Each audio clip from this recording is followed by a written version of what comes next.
Hi, Zizaran here, and this is going to be a React video.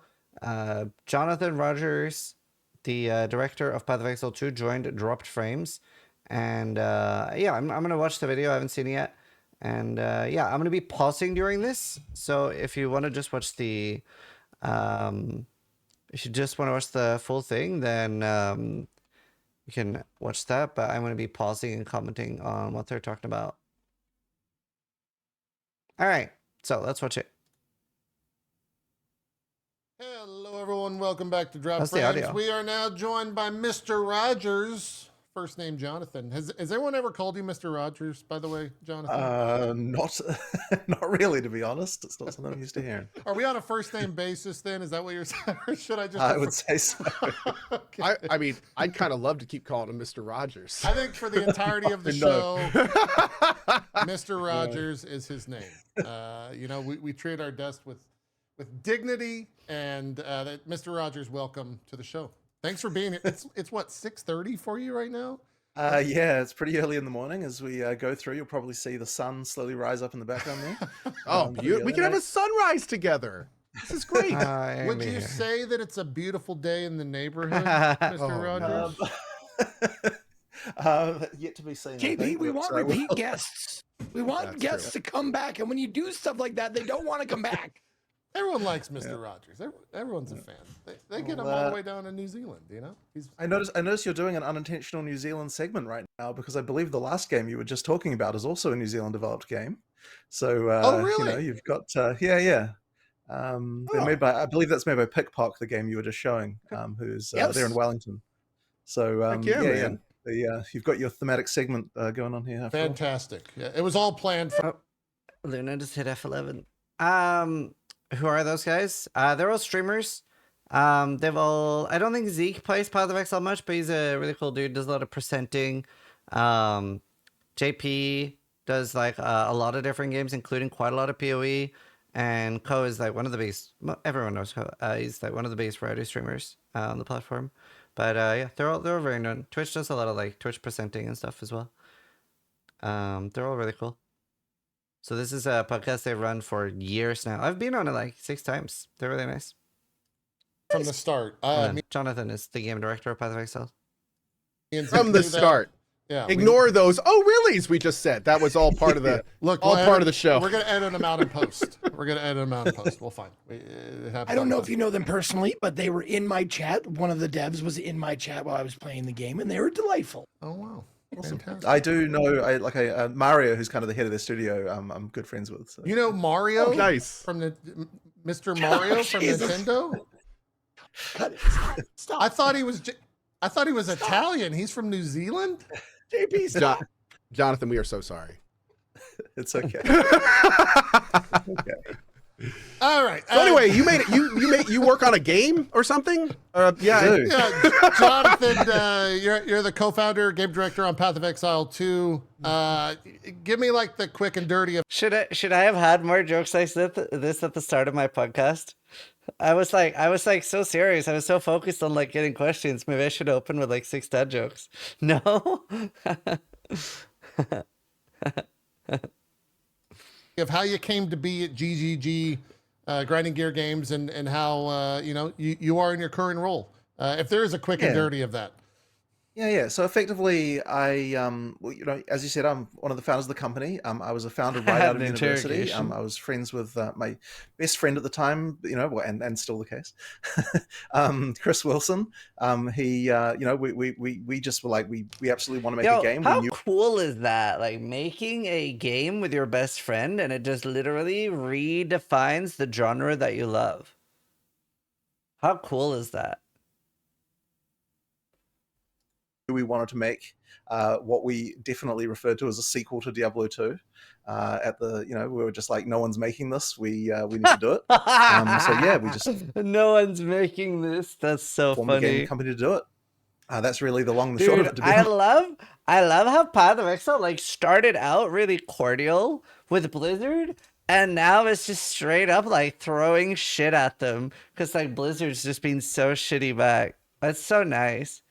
Cause like I remember, I feel like it started with the Einar line, and then at some point, Chris was like, Diablo Immortal's not really a game.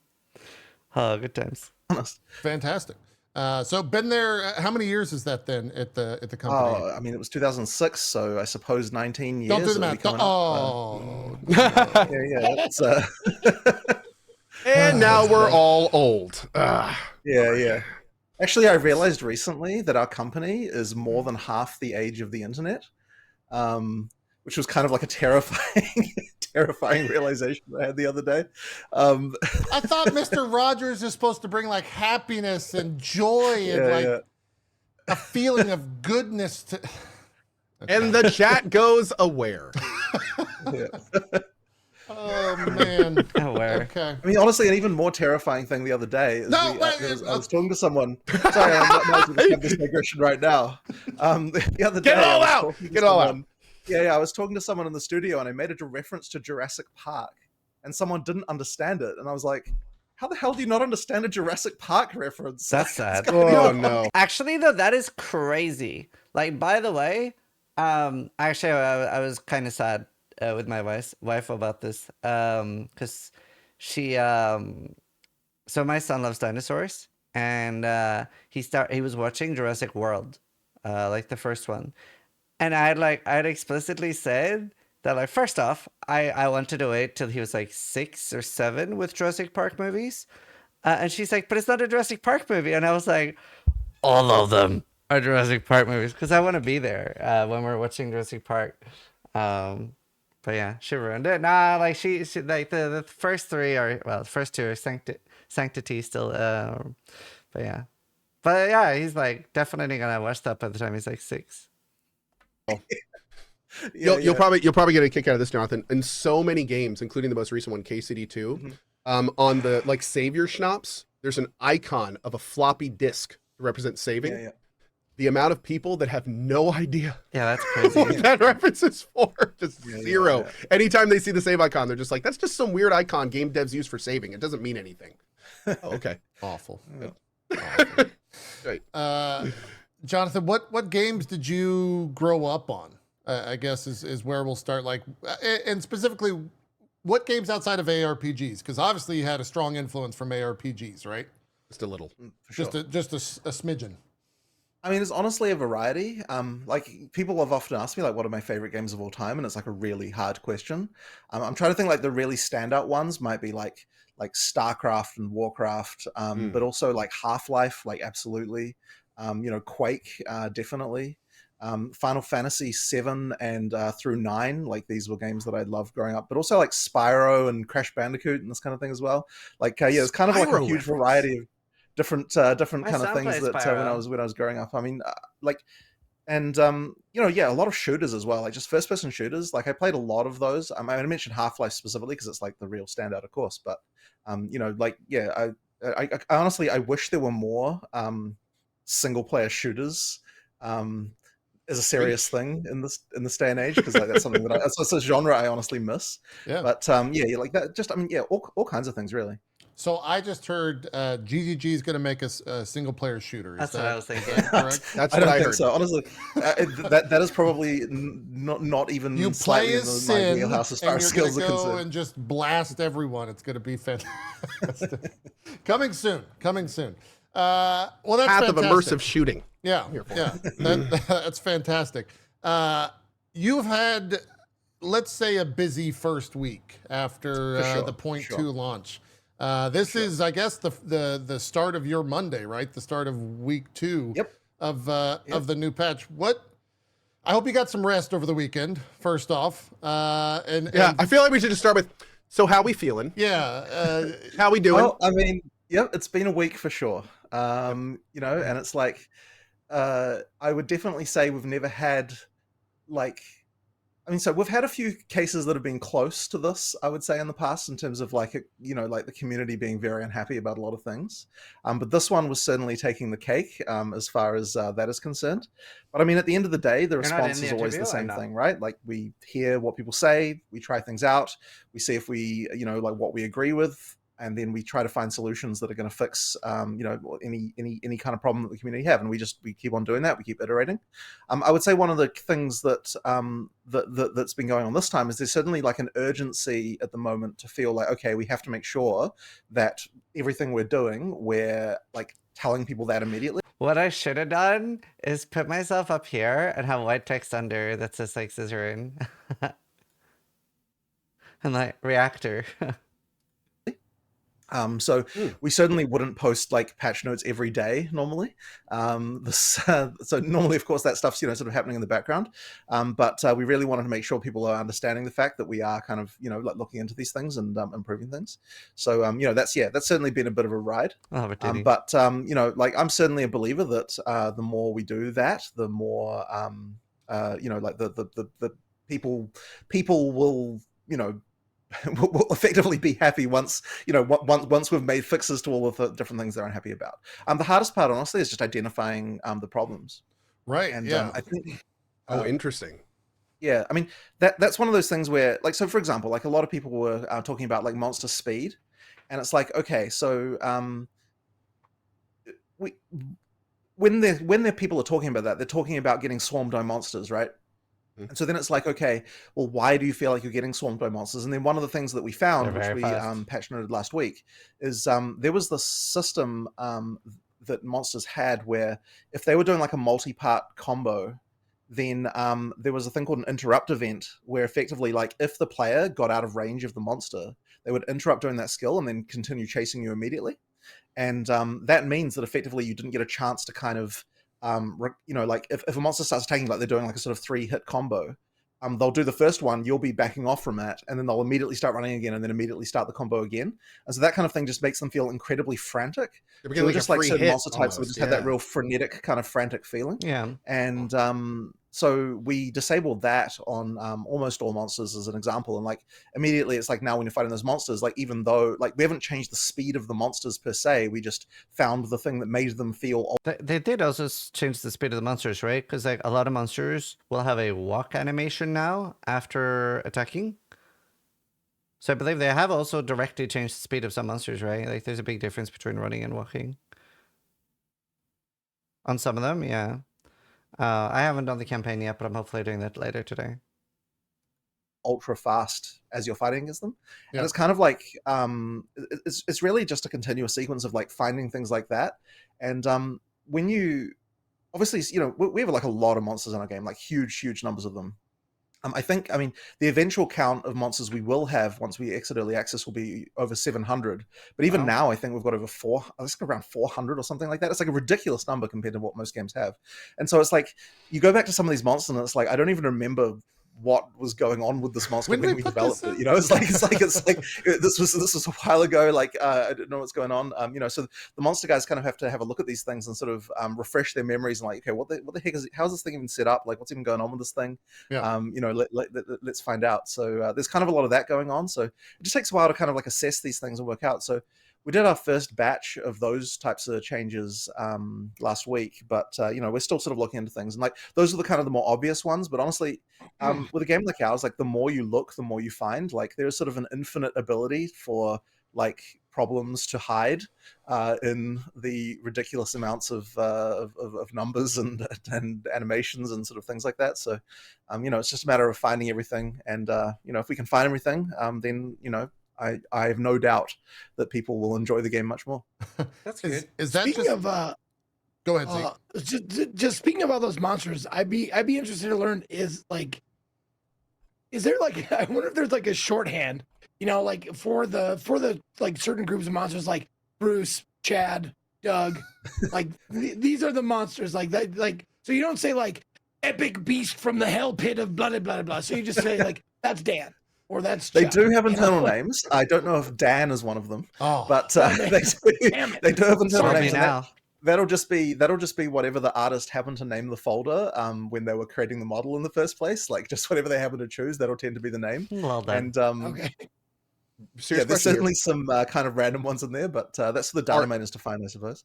Are any of them hilarious? Yeah, is there a Chad? I'm sure they are, but I can't think of any off the top of my head. I think at some point, so in PoE 1 actually, Damn, the harbinger of hell. Some of the boss of Act 3 is just called Pope. So like there are things like that because I think that's what they were looking at when they were designing it. But it's like I think in PoE 2 they actually started to get a little bit more rigorous with trying to make sure the names aren't super out there. So yeah, most of the names are kind of not too out there, but yeah, generally speaking, I mean, look, almost everything's going to have a different name than what it's called in the game, just because the naming part is like the last part, and usually, and even on like streams and so on, I'll often refer to things by their internal names, like even just areas and stuff like that, because that's what they're originally called. Yeah. Anything in the game? Oh, you learned them, yeah. After you, Jonathan, is there? No, not at all. All right. Nothing like that. I want to go noob Saibot in this. Yeah, no noob Saibot at all. I want to go back to what you said in terms of like the monsters and finding what's wrong. And is that just purely a numbers game? Like, are you constantly playing the game, reading comments? Like, how do you attack that when you're, when the internet is screaming? How do you like cut the noise and figure out exactly what is actually at fault? Well, the key thing really is that I'm never going to make a change unless I can reproduce the suck for myself. Like I'm not going to just believe someone when they say this is bad. I'm going to like say, okay, so you're telling me that's bad. Great. I'm going to play this. I'm going to try and get to a situation where I can understand why you're feeling this way. Because if I don't do that and we just make random from the hip changes, then it's not going to result in a game that I'm happy with. And that's kind of important because, in order to make the game good, it's really important that the people who are at the top level are playing that game every day. I agree. So, like I have to be making a game that I'm enjoying. So effectively, like I need to be finding the things that are going to like make the game more fun for me and the players without making it less fun for me effectively. So that's kind of the key for me, I suppose. So, when it comes to that specific monster change, I mean, I have to admit that was actually like Mark who discovered that one, not myself, but that particular change is kind of one of those things. And by the way, the area that you're showing on screen right now, like that is an example of one of the monster sets that did have this problem. Like those monsters were like incredibly vicious. Like it's just a matter of like, okay, let's play this area, let's try and like a variety of builds. Let's see if we can find a build that feels overwhelming and bad and that kind of stuff. And you've got a lot of blind spots when you're playing as a game director because you know how to play, right? So you have to like often set challenges for yourself. Like now I'm going to play without this. Now I'm going to play with this thing. Like one of the key things that's really important as well is I'd like to do run throughs where I pick the thing that I would least want to pick. So whenever the game presents me an option, I pick the thing I most don't want to pick. I mean, to the people saying that Jonathan doesn't play the game, I feel like there's like, sure, he might not play the game the way we play, but it's very clear as a game director that he does play, because I'm sure all of us know countless games where it's very clear that the director does not play at all. So, like, yeah, I definitely think he plays. And Mark probably plays like quite a lot. Like, and I think it shows in Path of Exile that they play. But there are a lot of games where the devs very clearly fucking don't. So. And then see how it goes. Sure. And that can result in obviously you do have to have like options that you can make where you make mistakes. But you still have to understand what the lowest bound is as far as like, if I picked everything bad, if I'm doing all the worst ideas here, what kind of experience do I have? And so that's something that that you also call those streamer runs, by the way. But it is definitely, I mean, okay, but it's interesting though, because I think that is one of the things with the Huntress, I think that's been really interesting is that, and this is maybe going to sound a bit bad, but it's like most of the time when I'm watching a streamer playing the Huntress, they're playing it not as I would play it. Judge me, Jonathan. You can say, tell me that I suck, Jonathan. You can say wrong. You can say that. You can be like, most of the time I watch viewers play the Hunters, they're playing it wrong. Yeah. But the thing is, I mean, look, at the end of the day, though, it's like, okay, if people aren't like playing. Do you think he's talking about Fub Gun? in a way that I expect, it's because we haven't communicated the way we want people to play it, or people have tried it and they've not enjoyed it and that kind of stuff, right? So that's, at the end of the day, it's always on us still. But it's, you know, it's just one of those things that well, you learn a lot from playing. And I think it's interesting as well, because when I went into this launch with the Huntress in particular, I was kind of like, look, regardless of any other changes we made, regardless of any content, I was like, I know the Huntress is fun. Like, I've been playing it, I really, really love it. Like, it is my favorite class that we have made. Oh. You know, so then that kind of then took me very by surprise when there were a lot of concerns about the Huntress at the start. It really comes down to those sort of play style things, right? Where like comes down to combo gameplay. You know, with the parries and the and disengage, like the whole like sort of in-out gameplay style. Like I was really, really enjoying that, and a lot of our staff are as well, right? Like we've got a lot of people who are like, yeah, man, this is really awesome. Like it's got a sort of feeling of action that we haven't had, you know, like from the other classes to the same extent. There was that kind of stuff, and so yeah, it was really interesting that we had quite a lot of pushback about that. So then it kind of once again it came down to, see, like I think there's like, it's hard to tell for sure, but the thing is like when they're playing, like I don't know how much, like I said, I think it's very clear that they do get to play the game and that they do, but I would be very surprised if Jonathan's able to play 1,000 hours a year, right? Or 2,000. And there are some of us, there's quite a lot of the community that I would say the group that is complaining the most, he makes mention of it, cool. The group that probably complains the most are probably above 500 hours a year, some up to 3,000, right? And I think the more you play, the more exhaustive combo play is. The closer you are to 3,000 hours, probably the less you want to do combos every time you're killing monsters in maps. Whereas like people that are on the more casual, right? Like for example, right? Like my wife doesn't complain about 0.2, and like Gingy, she's completely new to Path of Exile. She wasn't complaining about 0.2. I think most casual players won't. My wife hated it, and she plays 200 hours a year. Sure, I'm just saying as like a general memo. Because I agree with what Decapod said in chat. Meaningful gameplay is exhausting, and I think it can be. Do they ever answer if PoE 2 is ever intended to be played that much? Not exactly. I didn't get a clear answer to that, I feel. You know, like we need to try the play styles that we're not trying. Like we need to, I need to try doing things that I wouldn't otherwise try, and then find out why, if those things are the problem. Sure. So out of curiosity, and this is going to sound like a basic question, but I'd kind of love your thinking on this. When you get to a situation where you are having to personally choose between something that is more fun or more balanced, how do you approach that? So on the development team, I would say I'm usually the one who is pushing for more fun over more balanced. There are also countervailing opinions on the team as well, for like people who have to, like, you know, who have to make sure that the balance is good. And it is important. They're probably like, no, stop having fun. Balance. That's not the way that I would look at it, but it's kind of like, so I mean, a lot of people are saying cap right now, but I think that's, I think he's correct. I think he's just having fun differently than a lot of people in chat are.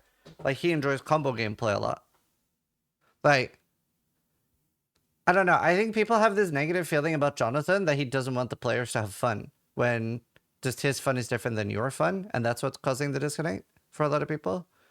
But like he obviously genuinely is trying to make the game more and more fun. Like he's not your enemy where he's like trying to make the game more, like, he's not trying to ruin your fun. He just has fun differently. It's subjective. I definitely push in that direction, but it's kind of like, at the same time, there is this concern where I always want the game to be readable and understandable and kind of be able to sort of see what's going on. And so sometimes like there's a level of stuff that that I feel like that's almost out the window for an ARPG. That I tend to be a little bit more like, I'm a little bit uneasy about this, but I tend to be the one pushing for, like, you know, everything should work. If you expect it to work, it should work. And, you know, like you should be able to do all these combinations and things like that.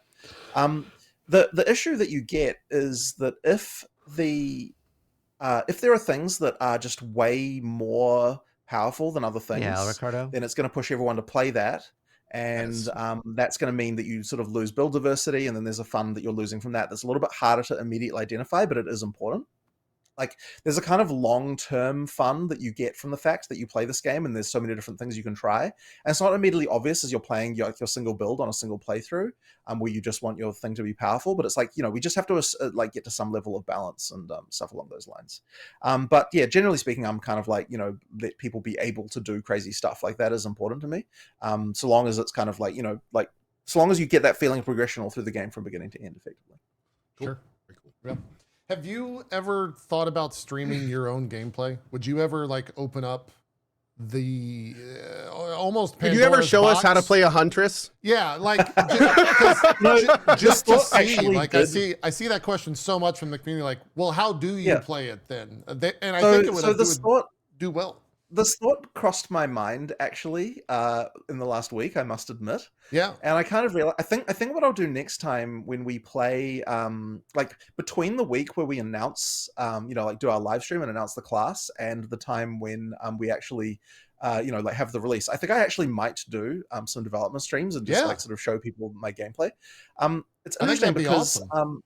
Yeah. I mean, like, I guess there's no real reason I shouldn't do that. Like, I mean, it's probably. You're going to get criticized, of course, but like, of course, you're going to do that regardless of if you stream or not. Well, I was going to say you're already halfway there. I mean, your outreach to the community and doing these interviews with all the people that you have. I mean, you're essentially doing that already. Yeah. So just doing it while playing is the next step. But yeah, that'd be instrumental. Enough. Like, I got to say, it would have been very interesting to see the Huntress release after having seen somebody who knows the ins and outs of it utilize it effectively. Because I can tell you, the first hour, I was just like, okay, wait, am I supposed to do this, or can I just do my one button combo, or am I supposed to it's so different and fun, but it was alien. It was not not like I'm not used to this, so I didn't know if I was doing it right. So it can be really cool. The thing is, I mean, I'm like that feeling of this is alien is actually something that I want when we release a new class, because if we're not doing that, then we're not actually making new classes, really, if you know what I mean. Sure. Like it's kind of supposed to be that each class has a different feel entirely.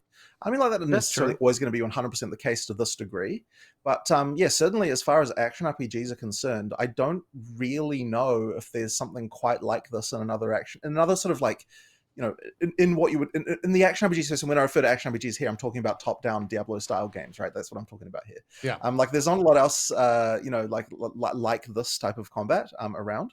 So then that is what we want to do. And I guess the thing that's interesting as well is that I sort of also suspect that if the Huntress had been in just the set of characters that we had launched at the start of early access, it would have also been quite a different feeling then as well, because then it would have just been like, okay, here's one of the options for the people who like this kind of like parry and really fast motion type of play style.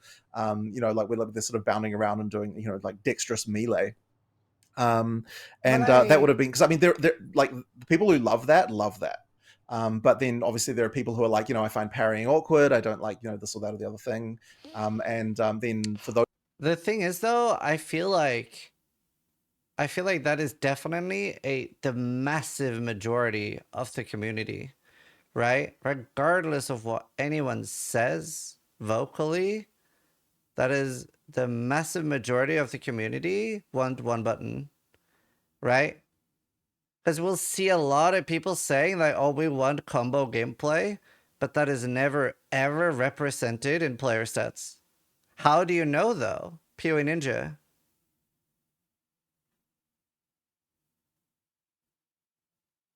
Literally just look at PoE Ninja. If combo gameplay was so wanted, then it wouldn't be that like 80% of players are playing a one button ability.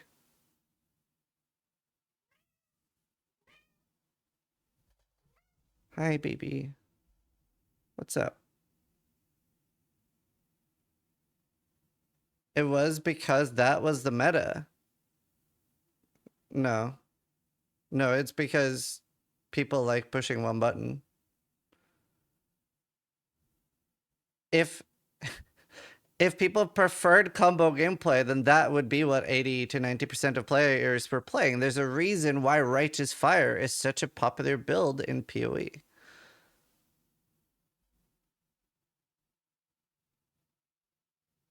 It's literally that simple.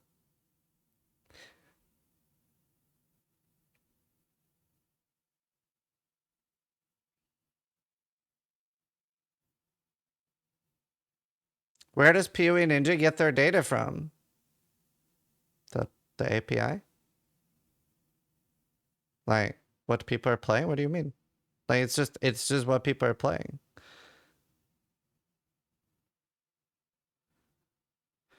PoE Ninja is not a great representation though. It is though. It is literally like it's like what people are playing. The campaign doesn't matter.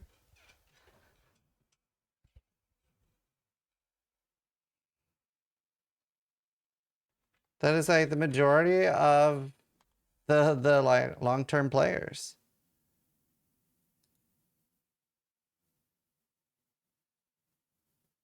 Let's see. Dawn of the Hunt. Like it's all the way down to level 78. All the way down to level 78. So it's like that's quite a lot of people. Show it. Like 47% are Amazon, and out of the people playing Amazon, 90% is a lightning spear. On the class that is intended for combo gameplay, 90% is playing the one button ability. So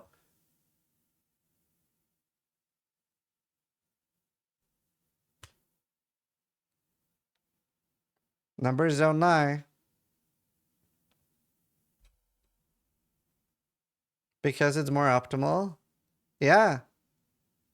But like in PoE 1, we have Righteous Fire as an example. Righteous Fire is never optimal. It is never optimal for anything. It is less damage, it is less clear speed than a lot of builds, and it is literally one of the most popular builds. It is super popular. Every time I do a Righteous Fire build guide, it's always one of the most watched ones. Every league, it's one of the most watched ones. Whenever Righteous Fire is weak, people complain about it. So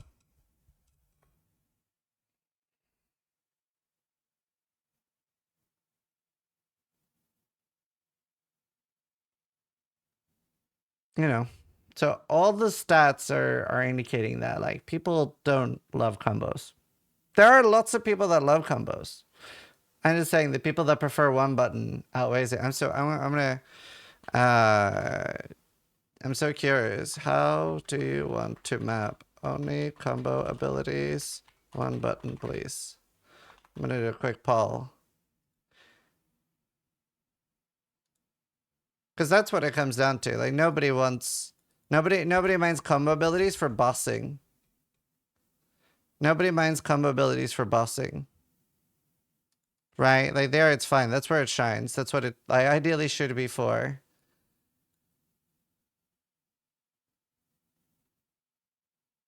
But like, yeah.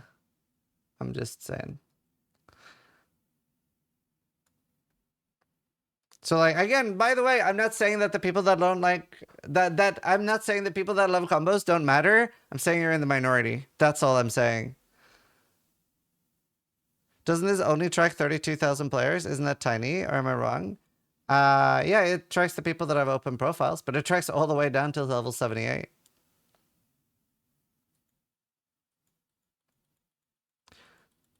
Like for me and my perfect playstyle, the way I would want the game to be would be that like white and yellow maps should be pretty like chill brain off content.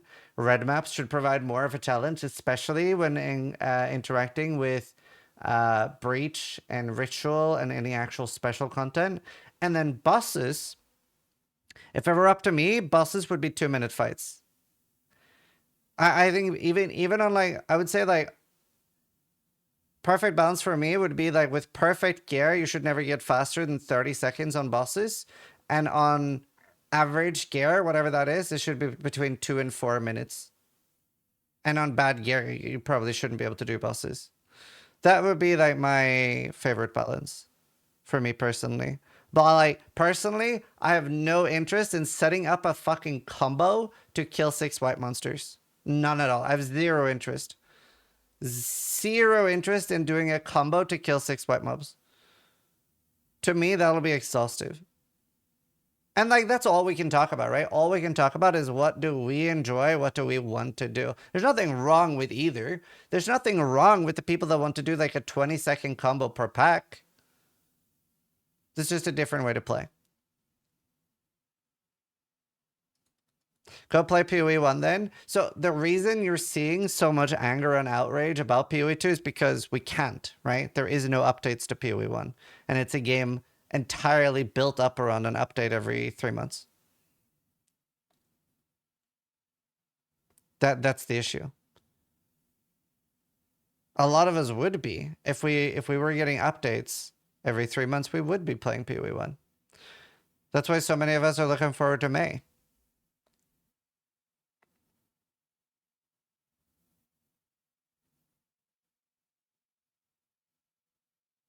Yeah, I love No Rest for the Wicked. And No Rest for the Wicked is very different. You're engaging like one monster at a time. So it's a lot more like Dark Souls.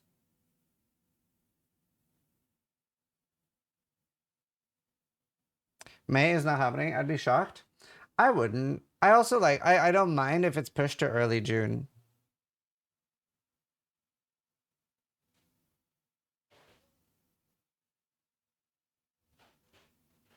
Did you ever watch the whole thing? No, we just started. We're still watching it.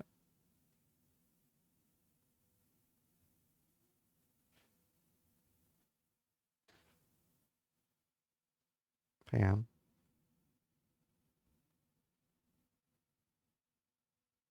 No, I really like this podcast. I also don't think like my podcast was like all business, no fun. This podcast is like very fun and jovial. I think there's a lot of room for different types of podcasts.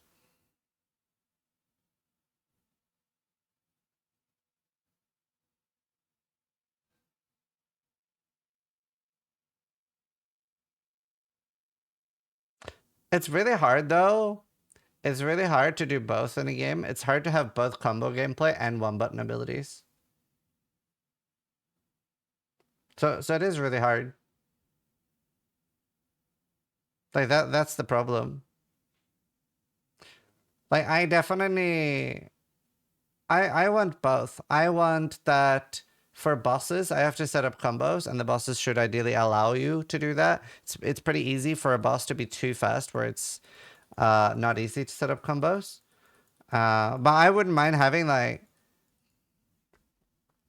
I guess what I would like is that map monsters have less HP and bosses have more HP, and that the damage of our characters is so centralized around combo gameplay that you effectively can't kill bosses with the one button abilities, but that they're fine for mapping. I think that would be what I would enjoy more.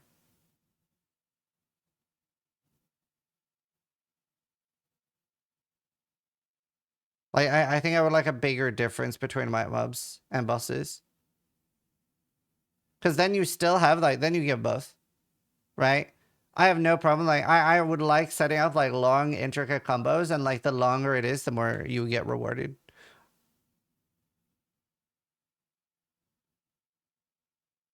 I don't even mind doing, like, a 2 or 3 step combo for a rare, I think. Or unique, like an exile or something. It's just, like, for me, it's just, like, the constant encouragement of combos from, like, play-to-play gameplay. That is exhaustive for me. That's exactly how I'm playing now, yeah.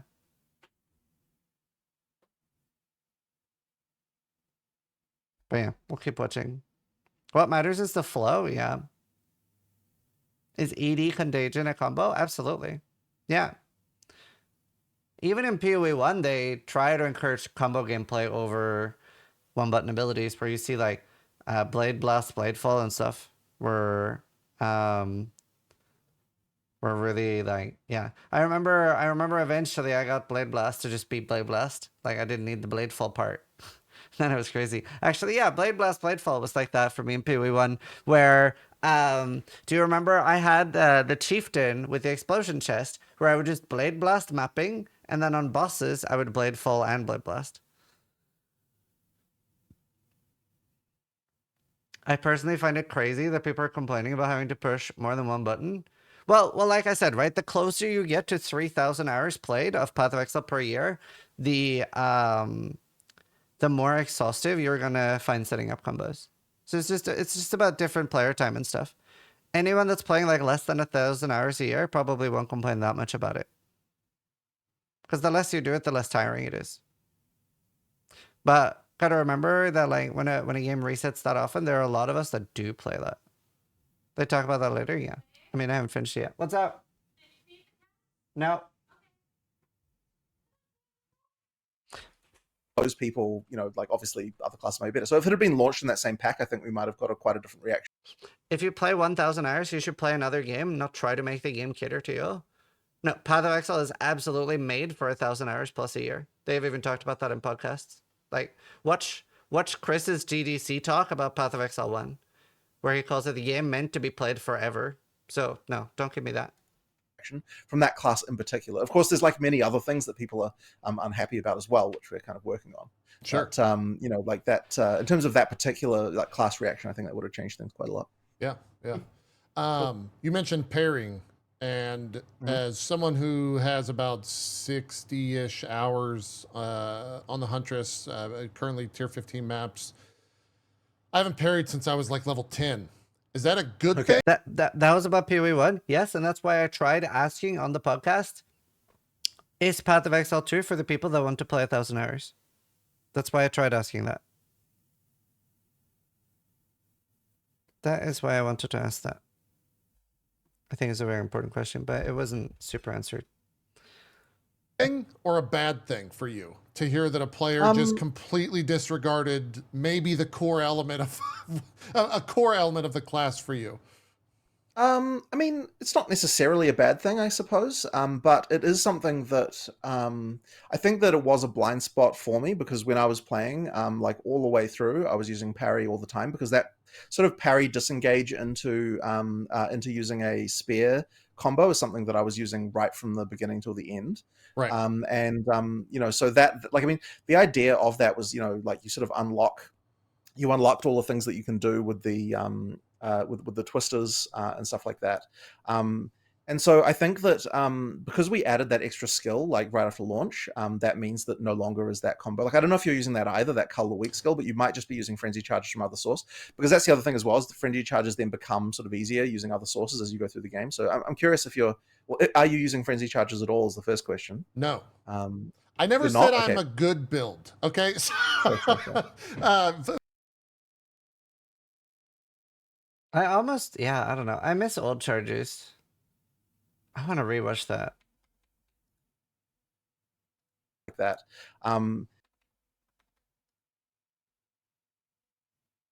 Necessarily a bad thing, I suppose, but it is something that I think that it was a blind spot for me, because when I was playing, like all the way through, I was using parry all the time, because that sort of parry disengage into using a spear combo is something that I was using right from the beginning till the end.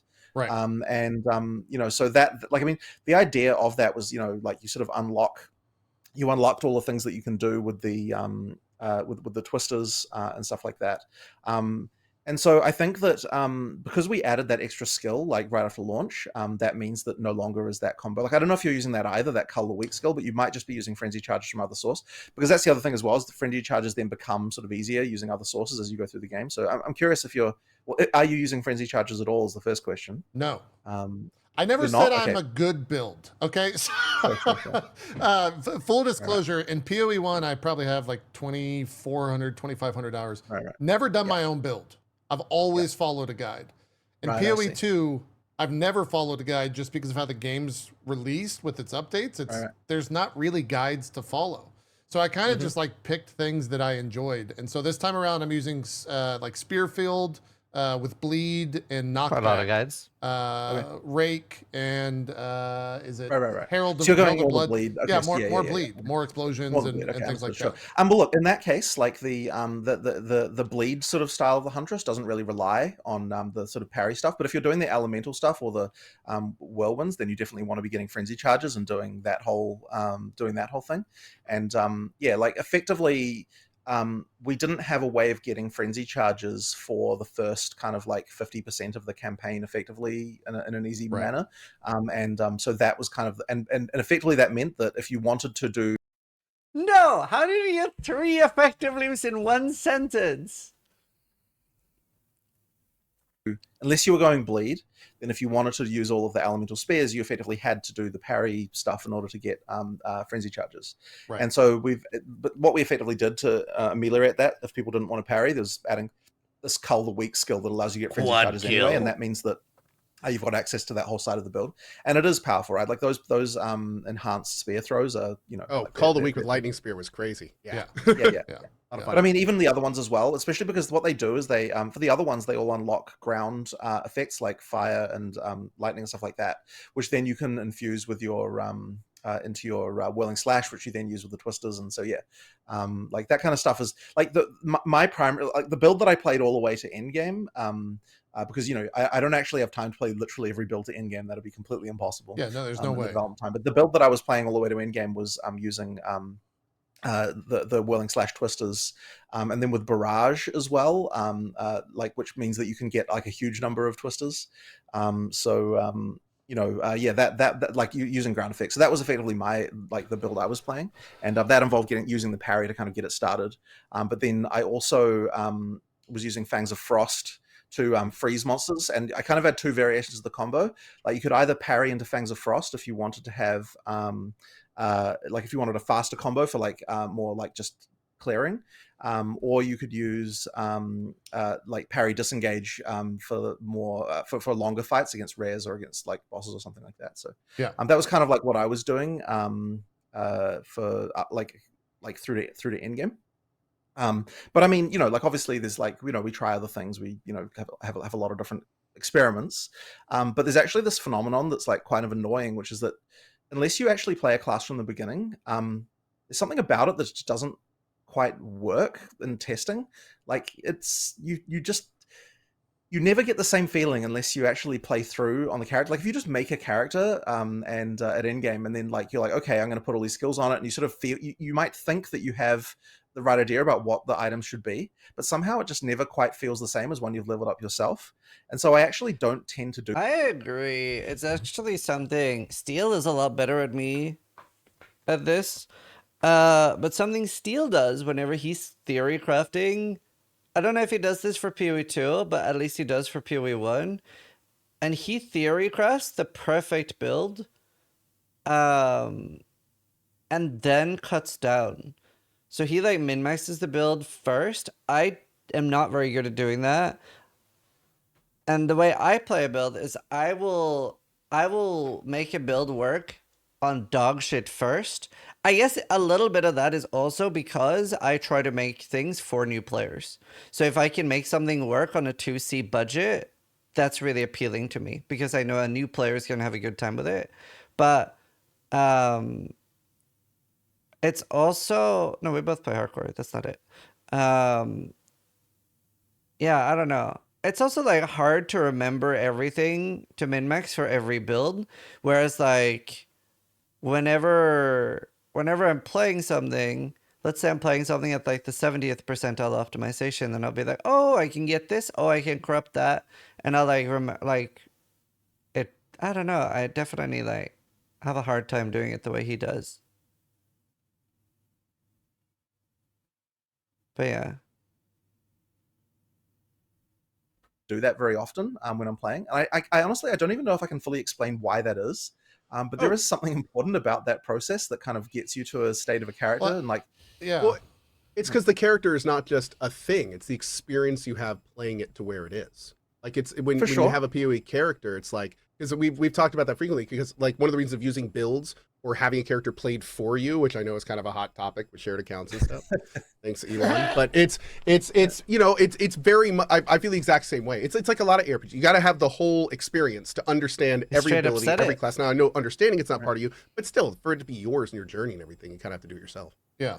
Well, no, I mean, there absolutely is an understanding of abilities because once again, if I, like, even for me, right, if we create an ability and then I just try it at a high level without actually doing a playthrough that earned it, like, so this, and this is actually one of those things, by the way, that actually was, okay, so the reason why the Huntress, I mean, this is true of any class we didn't add, but the reason why the Huntress wasn't ready is we had a bunch of abilities that were effectively designed without doing the playthroughs, right? Like we would make an ability, like this is before, right? We would make an ability, we would put it in the game, we'd try it on a character that we had pre-constructed and be like, oh yeah, this ability, you know, like does this, and right?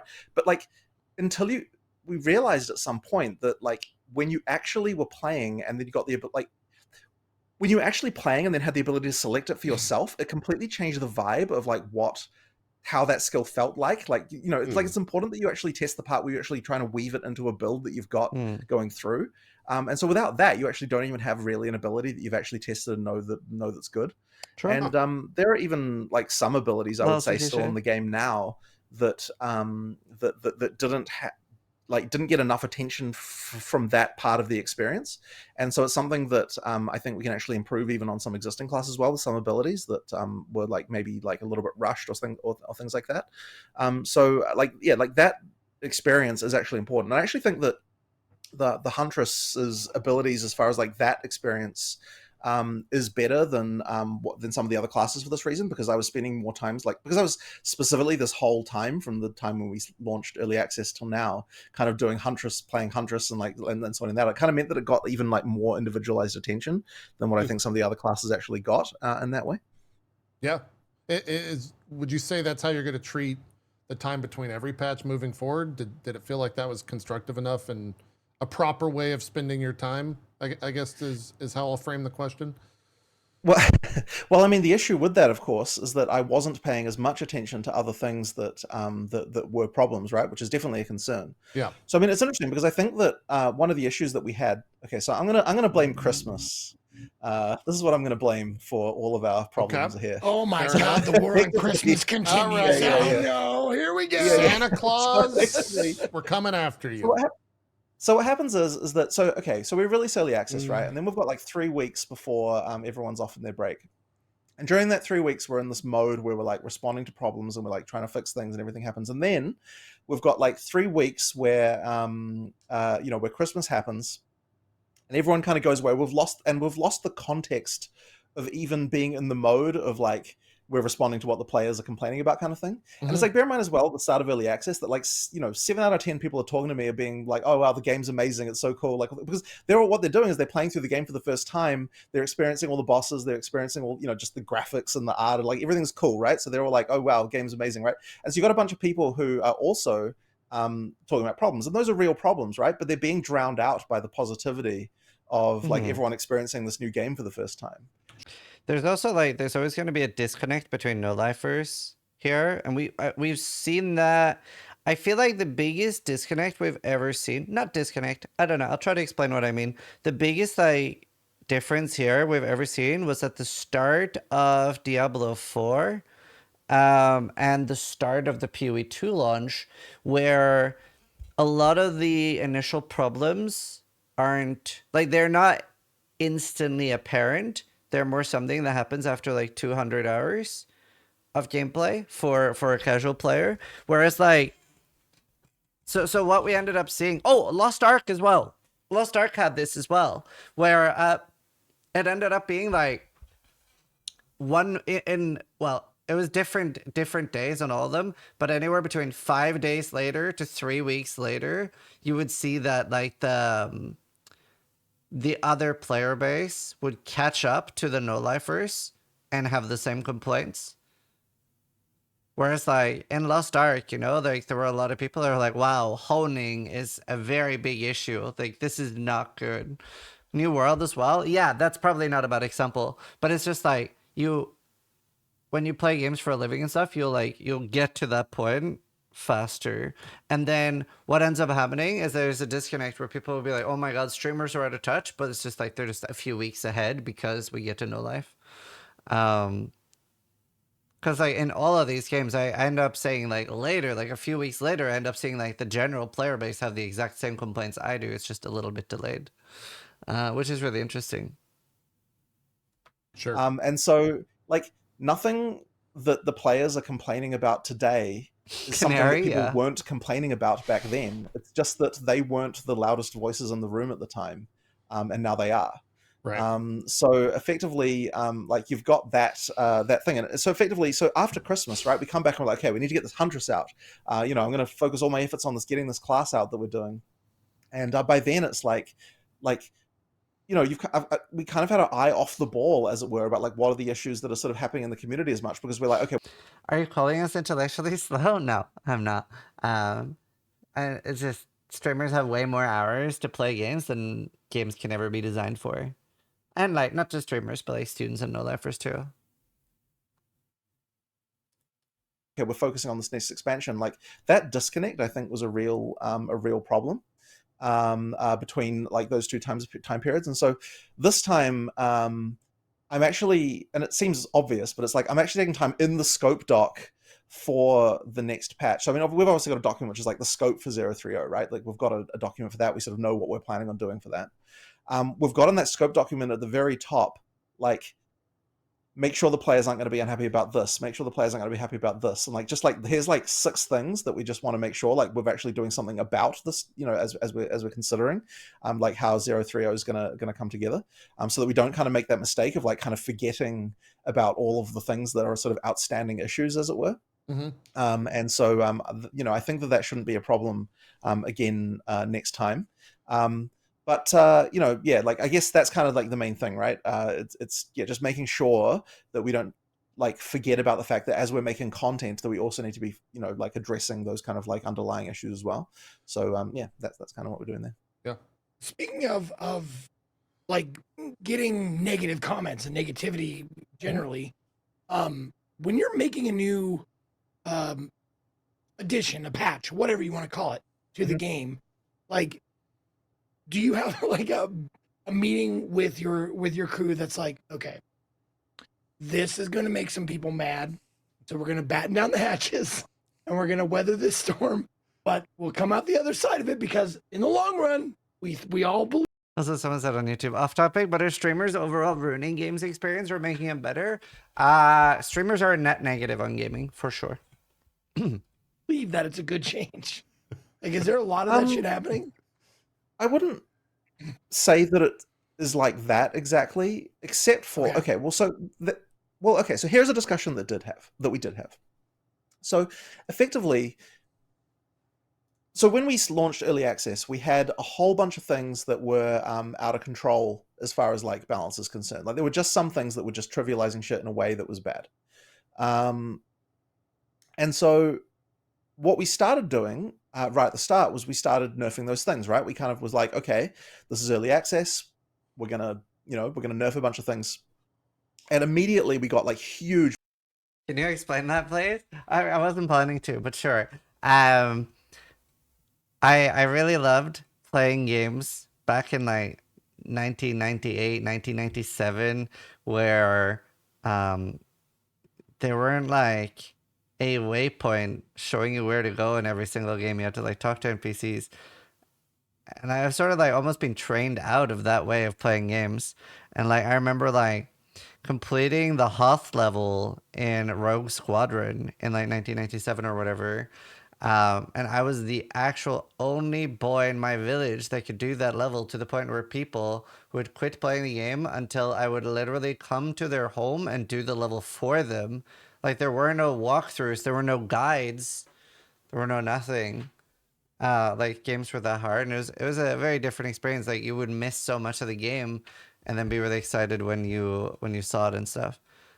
But like I don't know. I think there are upsides to hi. My God, I love my life. I think there are upsides, but I think there's a lot of downsides. I don't know. Village hero moment. Yeah, I don't know. Will you share? No. I'm also gonna move my microphone away when I eat. I don't know. It's hard to tell though. There are a lot of good things too. Like streamer communities is a really, really nice place, especially for like people with like agoraphobia, autism, and stuff like that to be part of a community. Easier. So there's a lot of positivities. There's just there's a lot of downsides, I think, to streaming. It's also like it's very hard to balance the game for somebody that plays 4,000 hours of games per year versus somebody that plays 100. So it's very difficult. What's agoraphobia? Fear of going outside.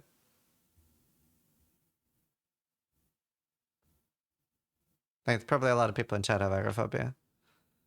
Oh, love you. You're the best life. Thanks.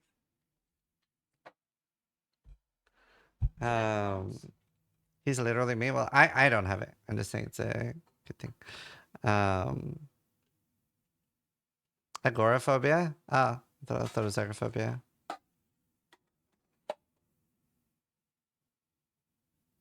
That wasn't really the point, Apollo. Made. Be nice. Ko did a podcast? Yeah, Ko has a regular podcast called Drop Frames.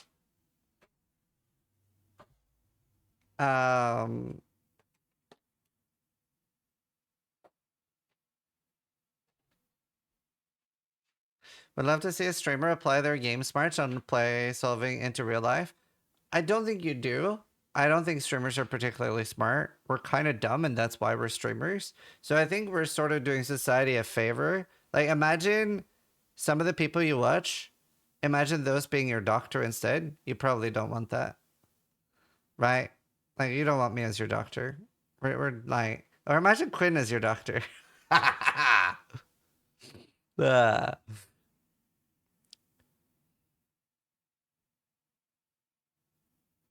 Very uneducated people. I don't know if that's true. I mean, I have a bachelor in computer science. We're just sort of dumb. Anyway, you got low T, bro. But yeah, I don't know. It is really hard though, whether streamers are net positive or net negative for gaming. It definitely like causes things to be very, very min-maxed. But I also, I do think it's a natural progression in gaming anyway. I think it is inevitable. So it's sort of irrelevant. Huge pushback from that. Right, and understandable, right? Like for me, it is understandable because if you're playing like actively and then someone nerfs what you're doing, you're going to be unhappy about that, and rightfully so, right? Like I was playing and now my character is ruined, right? And the funny thing is that what we thought we were doing, even when we were doing that, like we're mindful of this, right? Like we even thought as we were doing that, like, okay, we're going to nerf things, but we're not going to nerf them to the point where they're bad. We're just going to nerf them to like, we're going to have some like upper bound of like what we're allowing, and we're going to try and just nerf it down to that point. So like the stuff that people is playing that, you know, they're playing because it's part of the meta, we're just going to we're not going to nerf it even as much as we might want to. We're just going to do like a temporary nerf to get this thing kind of like not trivializing shit. So that's what we thought we were doing. So we started doing that, and we did that for like, I don't know how long it was. It might have been like a week, honestly. Then immediately it's like we just got huge amounts of pushback from people. So we're like, okay, we can't do this. So like, how are we going to be able to do all these changes that we know we need to make in order to kind of get things more in line? And the reason why it's important to get things in line is because we need to, as I said before, we need to make sure there's build diversity. Like you're not only playing like one of like a few, just a few. You know, I do feel, I don't know if you guys agree, but I do feel like this could have been mitigated, and I think they should have tried it, where what they should have done is they should have been like, guys, we are going to start announcing 4 days ahead of a nerf what the nerf is going to be, but we do want to balance the game aggressively. This is an early access. It is a beta. This is when we have to do it. Very early, then they should have been like, okay, it makes sense to have Ascendancy respec, and we're significantly reducing respecs. And even they could have had like, anyone who has the skill equipped gets a free respec, which, yeah, I get it. You can, like, gamify that. But, like, for example, like, I don't know. Like, first off, that wouldn't really have mattered in my opinion. Like, for example, say I'm playing Artillery Ballista now, having a good time. Like, if I know that equipping, like, Lightning Rod is going to give me a free respec, I'm not going to bother doing that. Like, I'm already happy with my build. Why are you so quiet now? I moved my mic away because I'm really hungry, but I don't want you guys to hear any food sounds, because if I hear food sounds, I go postal. So I moved my mic really far away.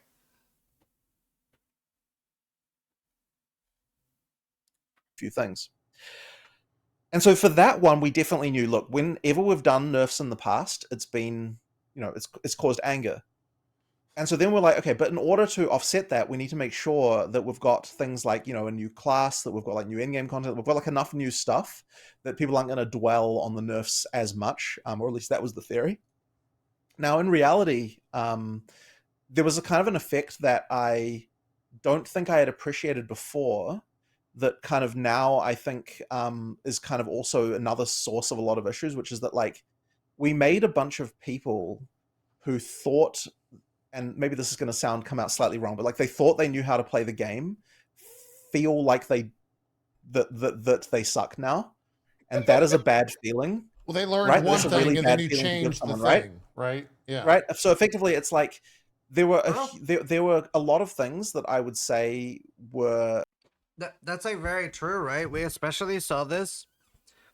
Fuck, I really wish you guys could have been at the LA event, because there was even more extreme. So this is pre-nerf of the version that launched, where if there's any Al-Kaiser viewers here, you guys probably have the best impression of what the game was about to be like. Where Al-Kaiser was sounding like he was a victim, right? Like, probably a lot of Al-Kaiser viewers have heard Al-Kaiser before launch. He was like, you guys aren't ready. Like, you guys have no fucking idea. And he'd just be like laughing / crying. He'd be like, you guys have no idea what's coming at all. And that's because, like, the early access launch, all of us were getting, like, by the way, I would say, like, the early access launch was like 4 or 5 times easier than what we played at the LA event. Kaiser was talking about it yesterday. He said he had to grind for an hour before the Act 2 boss. Yeah. And that was like so literally watched a clip of him talking about it yesterday. Yeah, that's so funny. Like, imagine, and by the way, this is on softcore. Even Kaiser needed to 3-shot white packs right now. Yeah, but I mean the LA version was rough, because you had like me, Ben, Steel wasn't there. Me, Ben, Noogie, Havoc, Kaiser. We were all like, damn. It was rough. So it was very different. It was pretty different.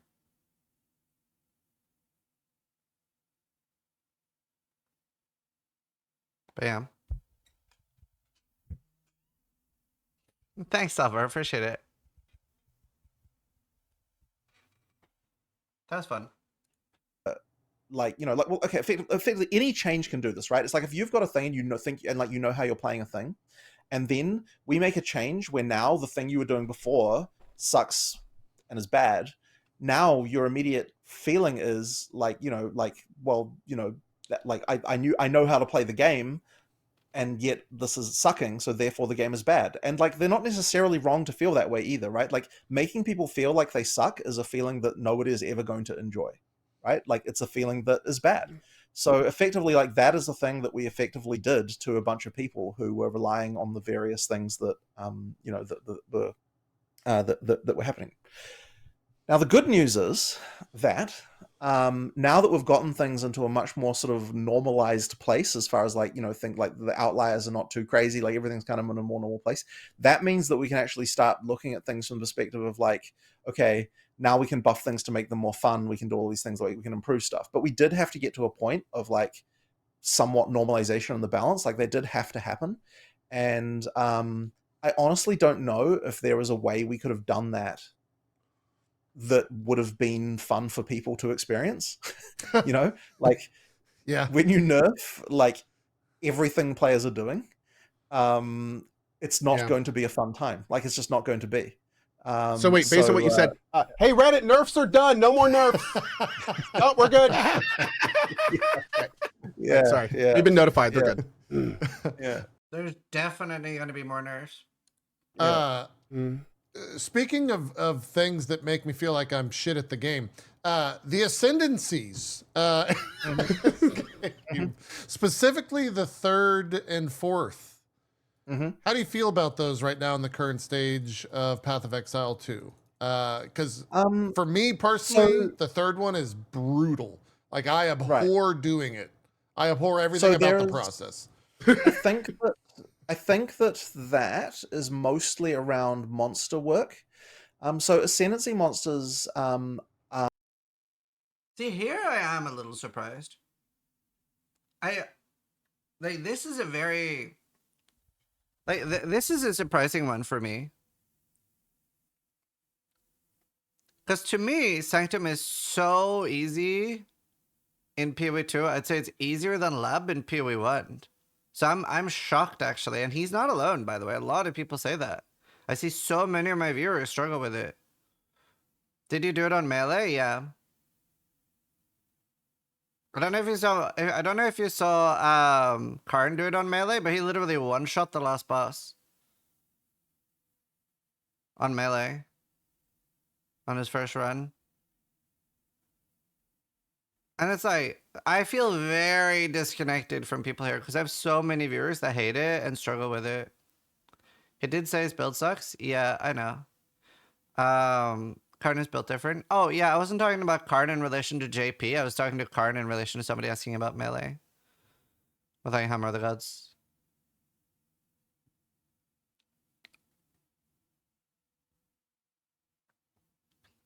Sanctum always feels like another game you need to learn. Yeah, I don't know. I definitely, I think this is where I feel like the biggest disconnect for myself. And I've done it on like 10 different builds. So, I don't know. I enjoyed it. Sanctum, it's probably different because Sekima is my favorite content in PoE 2. I think I did 300 hours of Sekima in early access in the 0.1. It was like the thing I grinded the most. It's, yeah, in my opinion, it's so well made. I really enjoy it. I also like Sanctum though. Yeah. I feel like there's a big correlation with people who like Sanctum and people who like Sekima.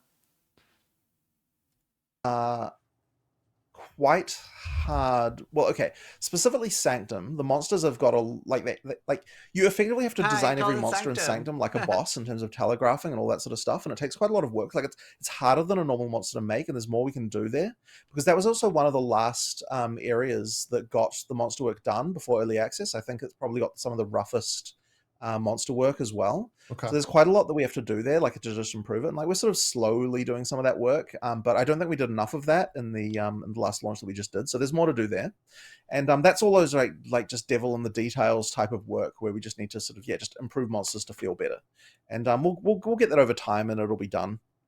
But effectively, we just need to keep on doing more.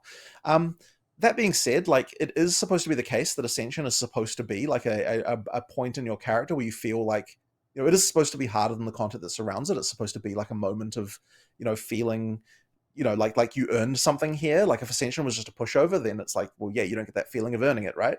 But at the same time, there's definitely monster problems that we have in those both of the Ascension classes, Ascension trials. It was for me specifically. It was. I wonder if part of it too is that the game doesn't naturally teach you about honor resistance in the same way it teaches you about fire resistance and stuff. Where, if you have 75 honor resistance, it's pretty free.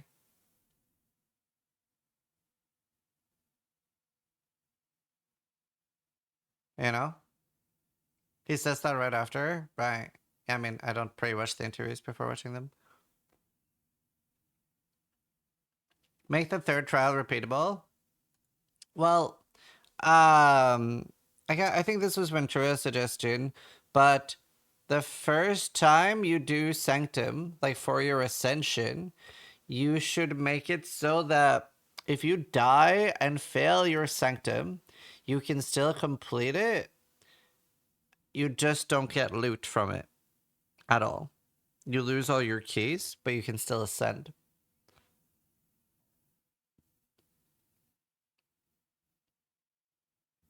I like that a lot personally. The Sanctum, and I didn't like Sanctum in PoE 1, so there's, you know, that's a problem to begin with for me, like a personal problem. And I know a lot of that can be fixed with like the get good mentality, and for what it's worth, I ended up getting good. JP, if you were playing Huntress, right? I mean, yeah, I ended up getting good and I ascended, and you know, I got the power that I wanted from that. The process was to just experience that.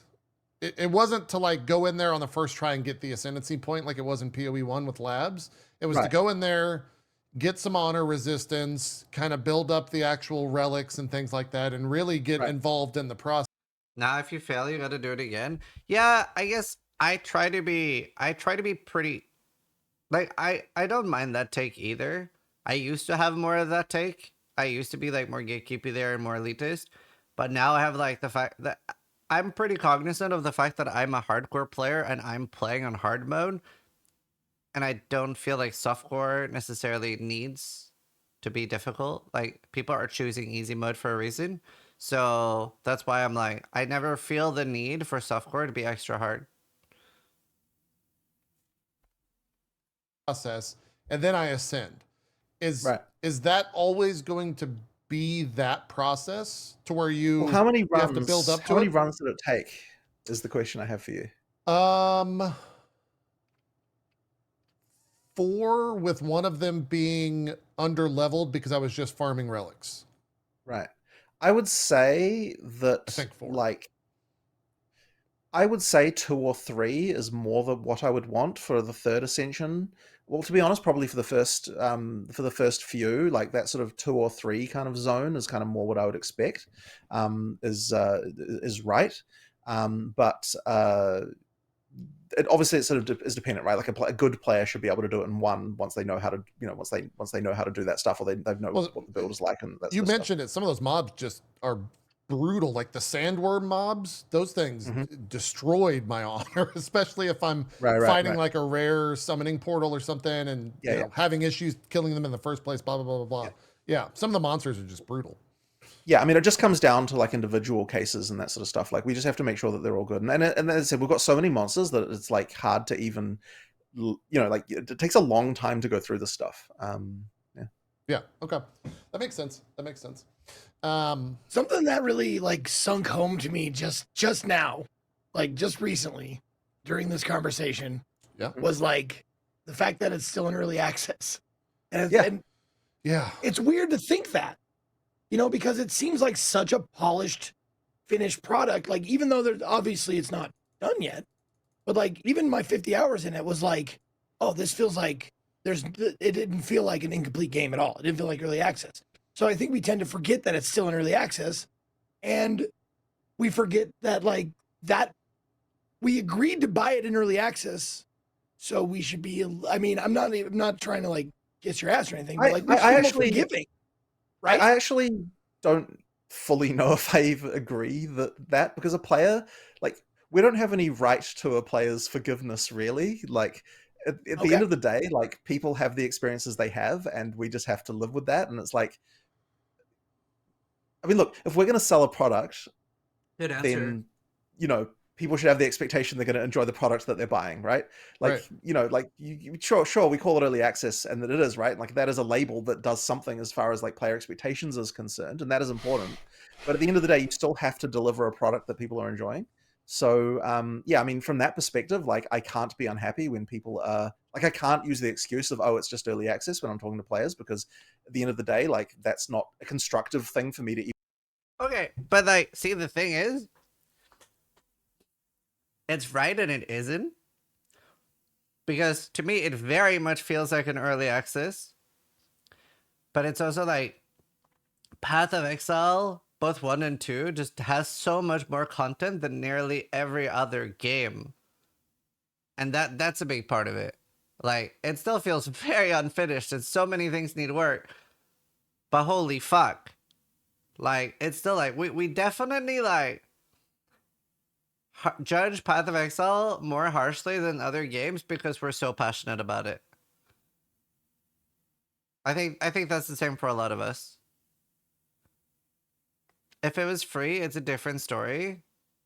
I mean, it is free at launch, and it's $30 now. That's a fucking cheap, insanely cheap game. We definitely judge PoE harsher than it deserves, for sure. For sure. But it comes from a good place. Like, Diablo 4 is fucking $70. $100 if you want to play it on launch. So, I mean, kill me. Like, I might seem too harsh towards PoE sometimes, but I promise it's from a place of love.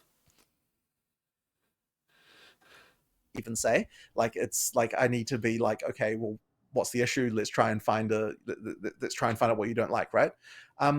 I guess one of the things that being in early access does mean, though, is that, you know, like, there are a lot of people who won't play something that's in early access until we're saying that it's fully finished, and so that's kind of part of what you do get from being in early access, is you get to kind of, you know, like, you get to effectively limit the number of people who are playing until you're sort of ready for that big, you know, for that big surge of players that you'll get for release.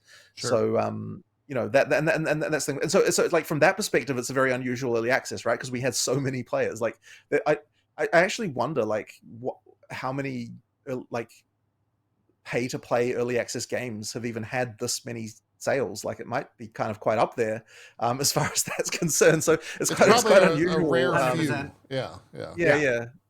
It's quite unusual in that regard. Well, is that so?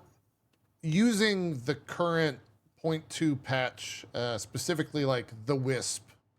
What are you planning to play these days, both PoE2 and LE? Once Last Epoch comes out, I don't plan to play PoE2 until the next update. I'm not a big fan of jumping between games. And like, the schedule looks so good in my book, right? I play PoE2 now until Last Epoch comes out. Then, well, if you enjoy Last Epoch, though, right? But there's no reason I wouldn't enjoy Last Epoch. There's no huge, like, nerf patch. It is just, I was already enjoying Last Epoch the last time I played. Now, it's just adding shit tons of content. In fact, the last time I played Last Epoch, I was upset that I had to stop playing the game, but Settlers came out, and I had to start pumping out PoE1 content. And thankfully, Settlers ended up being really good, but I was already upset that I had to stop playing Last Epoch the last time.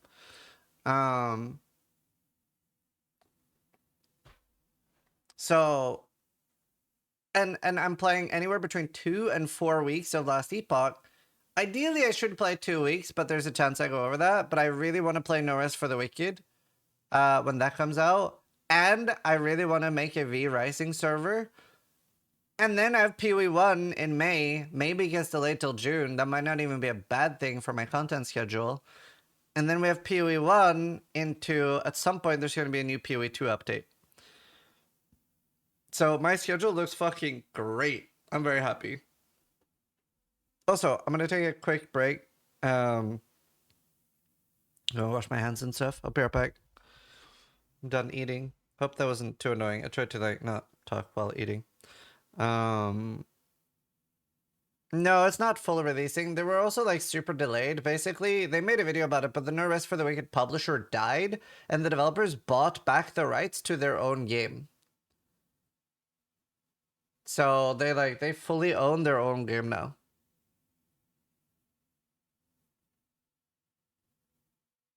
So, like, they have full control about the game now again. Something like that. I can't remember exactly what happened. The company died? Yeah. The V-Rising server public? Yes. It'll be public. What company? I don't know the name of it, but it's the guys that made Ori and the Will-O-the-Wisp. Like, their company still works. It's just their publisher.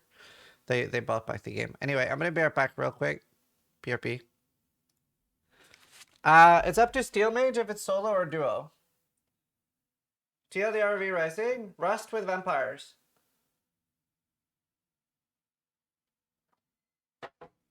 And it's isometric. No, Moon didn't die.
I'm back.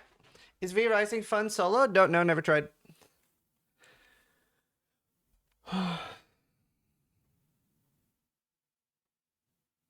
Very stupid. Point of EA is to build hype. Games are usually free during early access, then they go paid, and not the opposite. That's not true. I can't even remember when there was the last free early access.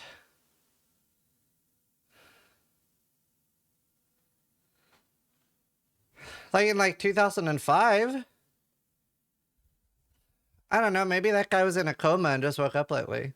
I used to do that a lot, actually. I was in like, I was in the beta. Like, I used to do that. So I didn't have a lot of money for games growing up. Well, I did, but I just like my parents let me play WoW. They paid for my WoW subscription when I was 16. But before that, like, they didn't want to like really pay for games, so I would enter betas a lot because betas were free. So I entered. There was one game called Risk Your Life. There was one called Rhizome Online. There were like loads of MMOs. I would enter Rhizome. Rhizome, Risk Your Life. There's another one. I don't know. I would like keep entering like loads of betas. I actually during early access I found a dupe where it was something while jumping and throwing an ability while casting, while banking something, and it would dupe it. And I messaged a GM and they sent me like a little like notice like that they were so happy. Also, they were like, first off, how the fuck did you find that? And they were like so happy. That was really sweet. So I actually really wanted to get into game testing, but I would just like almost like ADHD gameplay, just like spam buttons a lot while jumping, but it was really cool.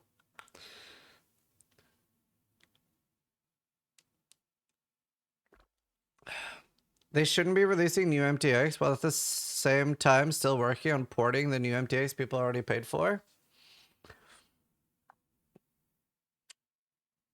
Yeah, that's an interesting question. I don't know how I feel about that because usually people complain about that in the context of they shouldn't be releasing new MTX while there's so many problems in the game.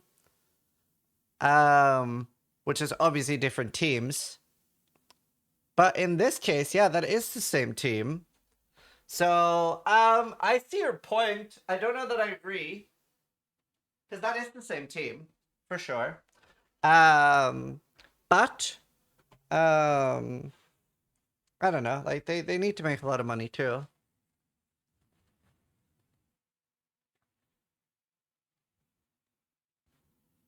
There's different teams. You're not gonna have artists work on balancing issues.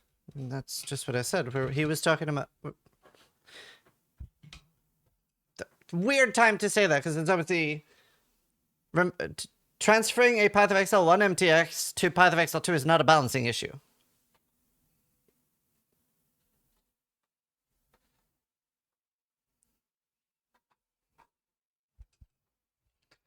But yeah.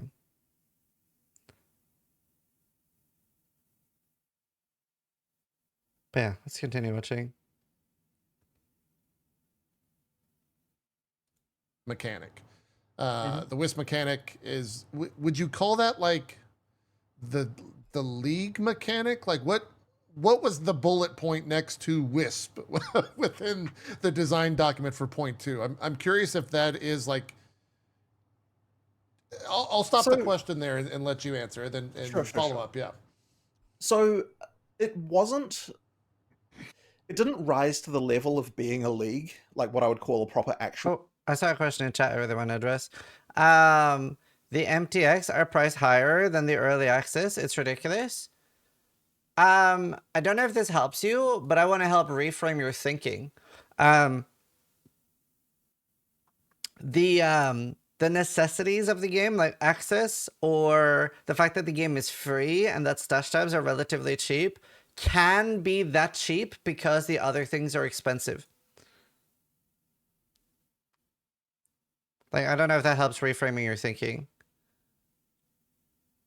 Like, you only need to spend $30 or $40 on stash tabs, and that is all the money you will ever need, right? So if you buy the $30 early access, you literally can, 100% by the way, like I could do this, because I've done, people in the past have asked me to do a 4 stash tab challenge run, and I've gotten characters to like level 90 and 95 on 4 stash tabs, and that is literally cancer. That is awful. I can do it. I don't want to. It fucking sucks. Whereas on $30, it's completely manageable.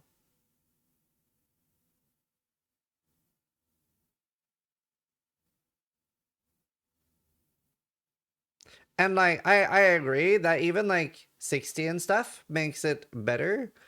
But my view on cosmetics and the prices of cosmetics is cosmetics should be as expensive, makes the developers the most amount of money, because that's what pays for development, right? So let's say that there was a world where they would make more money if the cosmetics were like $2,000, some stupid, egregious price. I still think that would be a good thing if the end result is that they make more money for development and that lets the other things be cheaper.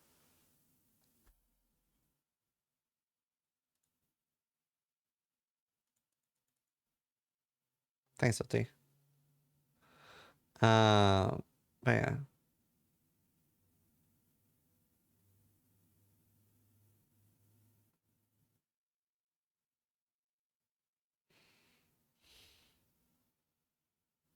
Star Citizen, yeah. Yeah, I mean, that's nuts. It's also like, my favorite way of monetizing is cosmetics, so. Not only that, but tabs also always go on sale. Yeah, stash tabs are on sale every 5 weeks. The fact that you even need to buy stash tabs to play the game to feel nice, though, is a problem. Yes, I don't disagree with that. That's why at ExileCon I brought up the fact that like 4 stash tabs is very little compared to the loot we get in the game now. You also love how Tarkov monetizes, right? No, I fucking hate Tarkov.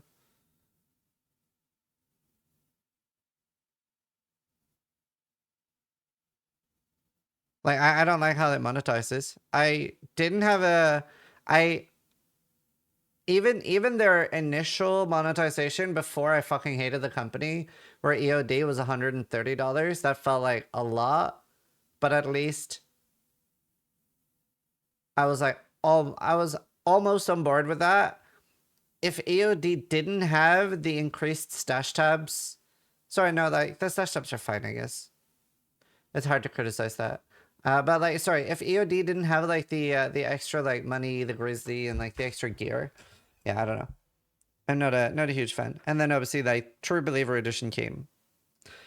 And then the Heaven.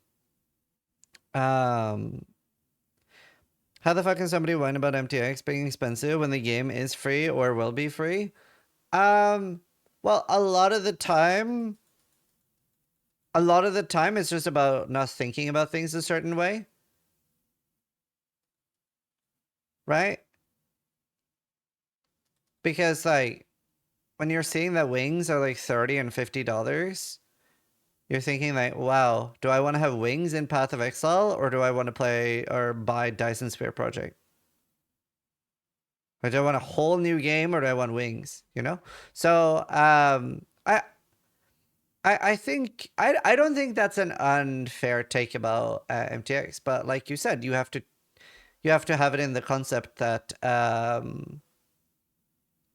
at least for me, I look at cosmetics less as something I'm buying, and I look at it more as a way to support the devs. Like any game that I feel personally has fair monetization, especially in this day and age, I will go out of my way to use any option they have for extra monetization to support it, because I am fully aware of how much I vote with my wallet.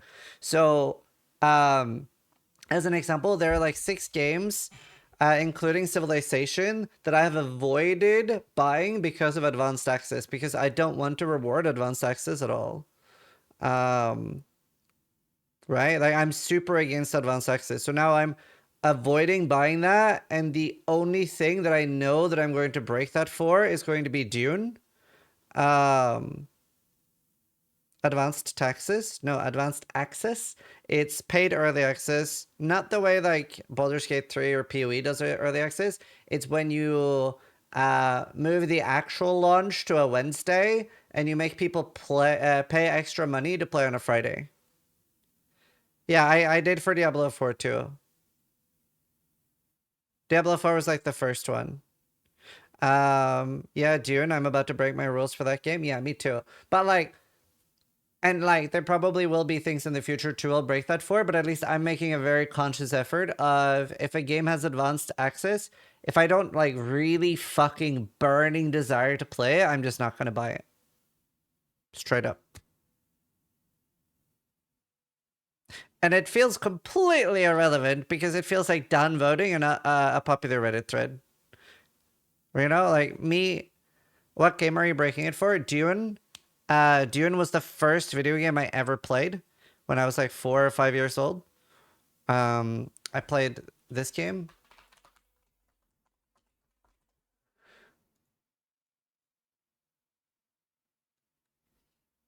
This was the first video game I ever played. So I'm a huge Dune fan.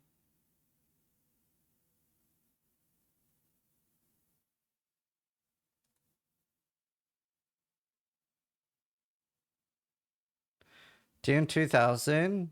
Yeah, that was good too. That's so modern. I did not read the books.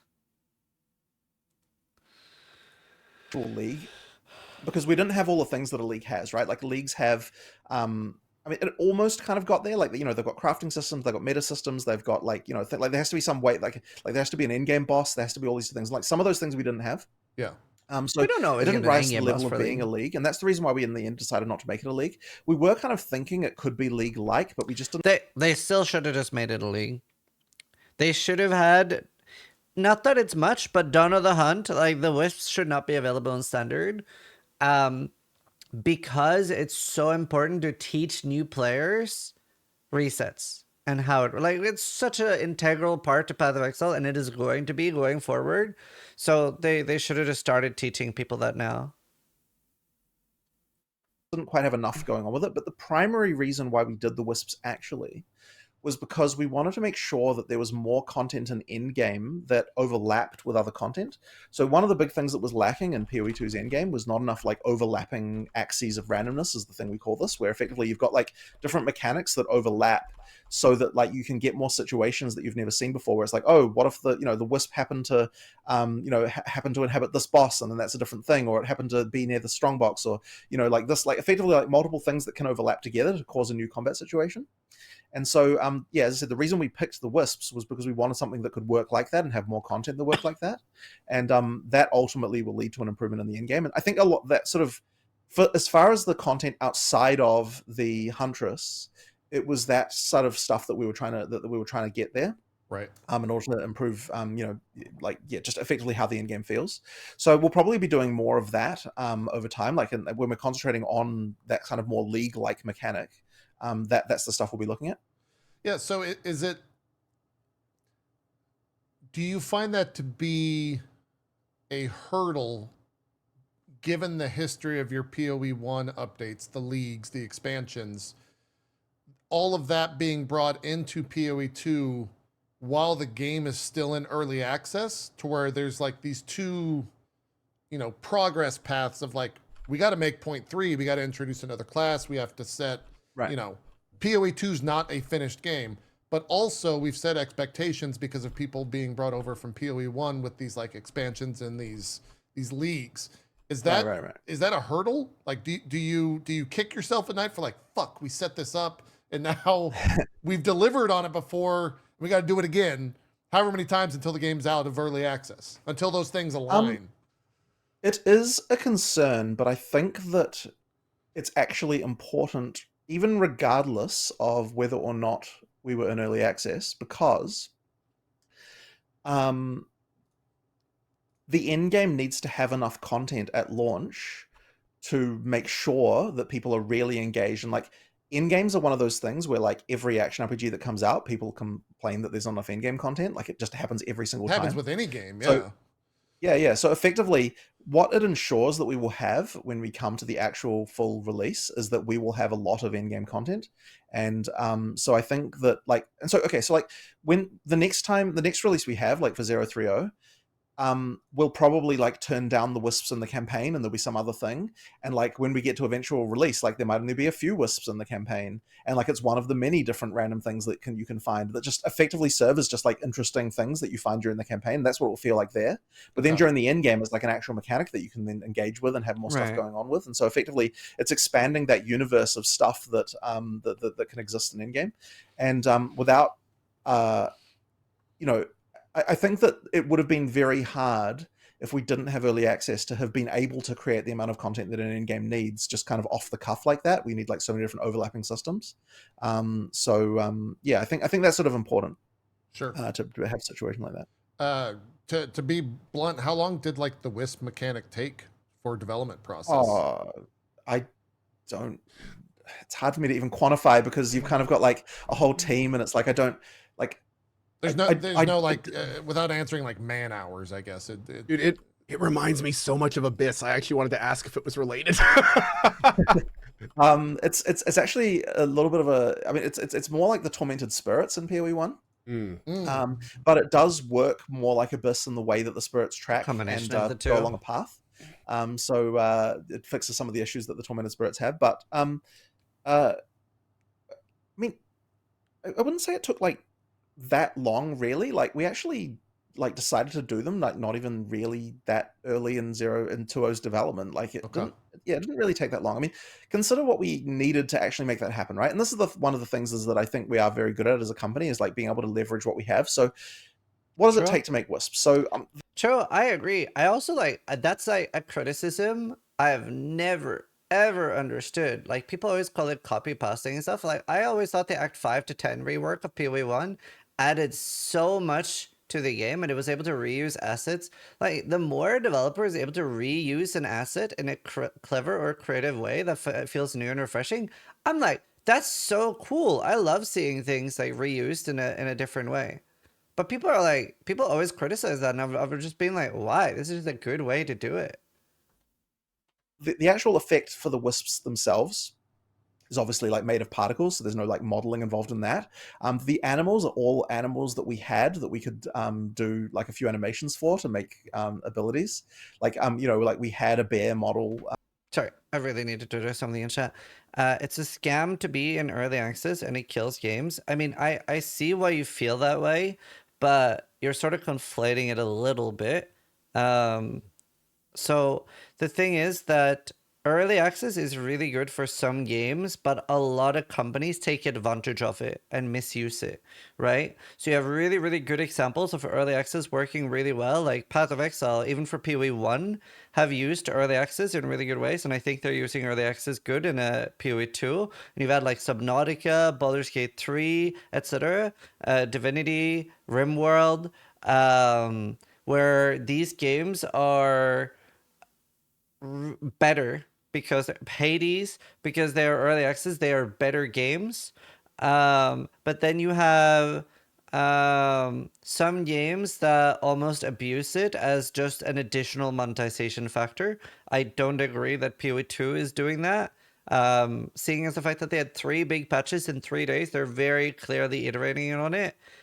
Yeah, like Star Citizen, right? It's their entire monetization model is to stay in early access forever. It's never going to release, and they're going to sell starships for $45,000, right?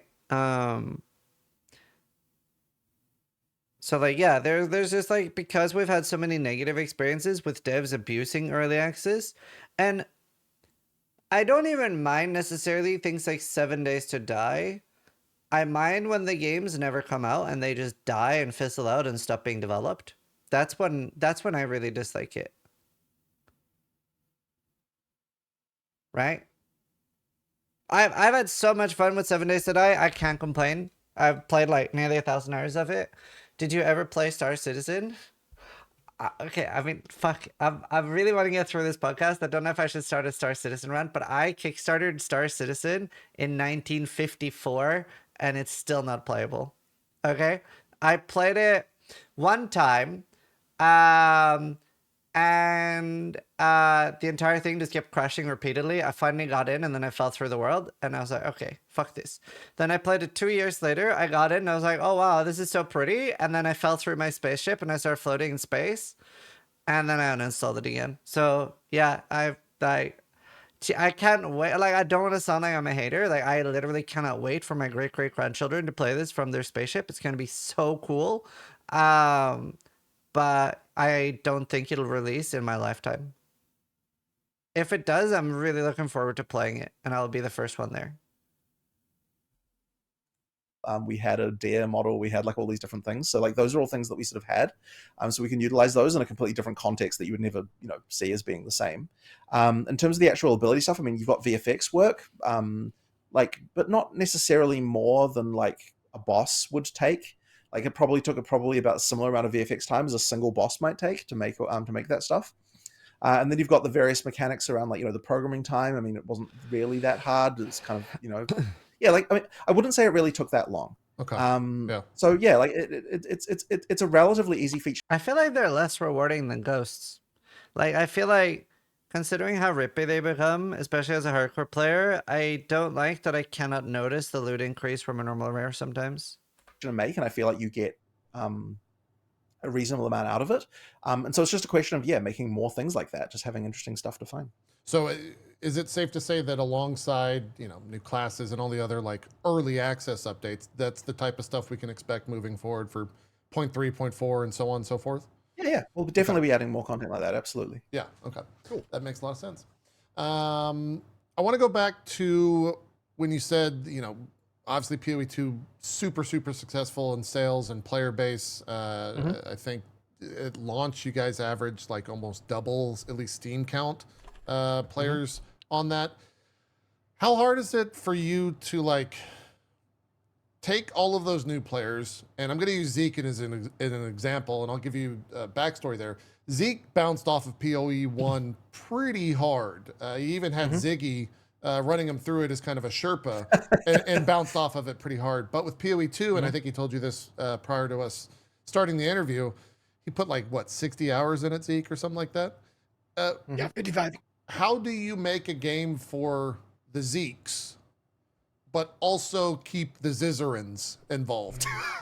Like, there's a huge disparity in the type of players that those two are. That's a really good question. How it's do really you hard. Satiate and succeed in making a game like that? Really hard. Or do you feel you've already done that? Or is that the forever problem? Well, I I'm so curious on the personally answer. Okay, so if you imagine the sort of Venn diagram of this, as it were. Okay, yeah, Zeke and Ziz, the circles. Where you've got like the things. So the question you're effectively asking is there any overlap there? Yeah. Right? Like, is there a place where the game can be that both of those players are happy with it? And I am a believer that yes, there is. Now, Me too. I think there are a lot of players who would say that there isn't.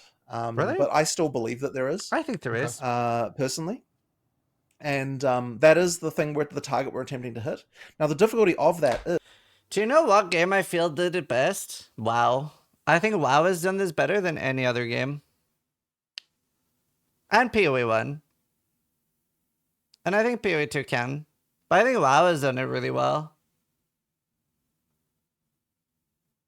Do you know, WoW gets so much more hate than it deserves.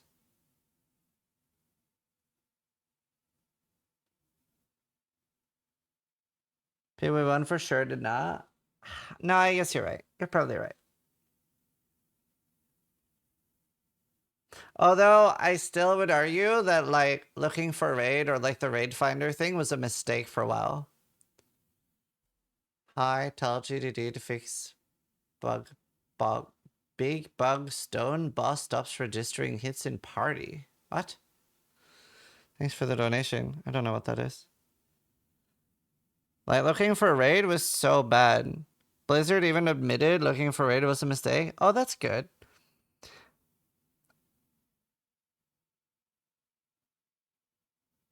I made a joke once to my friends that I could be top DPS in a looking for a raid with my elbow, like playing with my elbow, and I managed to do that. This was in Warlords of Draenor. I literally just like played with my elbows. And I got top DPS as a mage.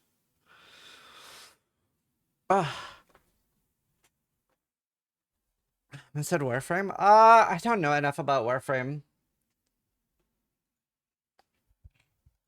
Is that we're attempting to hit a smaller target, right? Because like that, like if we have to nail the dart right into the intersection of those 2 points, then that is a smaller target to hit, which means our job is more difficult. And I would say that balancing PoE 2 is actually much harder than balancing PoE 1 has been. But I think that a lot of the reasons why Path of Exile 1 had people like you bounce off them is not necessarily the same kind of reasons that people, that PoE 1 players are unhappy with PoE 2 right now. I think that those reasons are just incidental complexity that never actually mattered. Like, I don't think that anyone is like crying out for PoE 2 to use PoE 1's like gem socketing system. Like, that is not the criticism that PoE 1 players have. And yet it was like a huge thing that caused PoE 1 to be hard for new players. So it's like there are changes that are just straight up wins for one group that don't affect.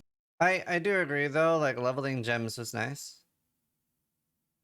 I think I prefer leveling gems over the way we level gems in PoE 2. And you obviously could merge those, right? You could have the way gems are here, but with like leveling them. I definitely prefer leveling them. I don't like finding a level 20 gem at all. So I wish we could have a hybrid.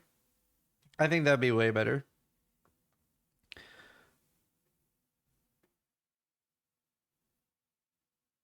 I agree. Like, to be fair though, there are so many upsides to this way. Like with switching builds and stuff. Like, so it probably is better, this system, even though I prefer a hybrid. Because like, imagine the downside if you want to switch builds, but then you have to level up a gem. But yeah. To the other group, and that's the kind of changes we're trying to make to kind of make it so that, like you're just like things are less complicated, like are nicer to play, like those kinds of things. And so like my hope, like I really don't think that the sacrifices, I don't think there's many sacrifices a PoE 1 player should be having to make to play PoE 2, and I really don't think that that should even be how the PoE 1 player should look at it. Like, I believe that there really is an intersection there where we can make both groups of those players like happy about the game. Yeah. I think so too. It's not easy as well. I mean, it isn't easy. Companies fight for that. I have kind of a follow-up that I know you guys have talked about this extensively in different formats. I know you've been on all sorts of podcasts, but just to kind of get it all in one place, kind of building on the question JTP just asked between like the strongest, most educated players and new players, and that kind of Venn overlap. I'm curious on your perspective on the overlap of your end game players and how you guys are approaching that with PoE 1. Right. So like one thing I've noticed is if you kind of had two sides, you have like the more faster one skill gameplay of PoE 1 on one side. And then you have the kind of more slower, more difficult, more methodical PoE 2 on the other. So, and again, feel free to kind of dance around this question as much as you like. One thing I've noticed a lot in the PoE community is that there's a lot of people that fell in love with PoE for that first style. They see PoE 2 kind of moving a different direction, and then they see PoE 1 like not getting quite as much love as PoE 2 as they see it go into the distance in a direction they're not digging. How are you guys tackling this? Where you have players like, speed the game up, we want this more, but that kind of goes counter to what you want to do with this, and you kind of have that other option.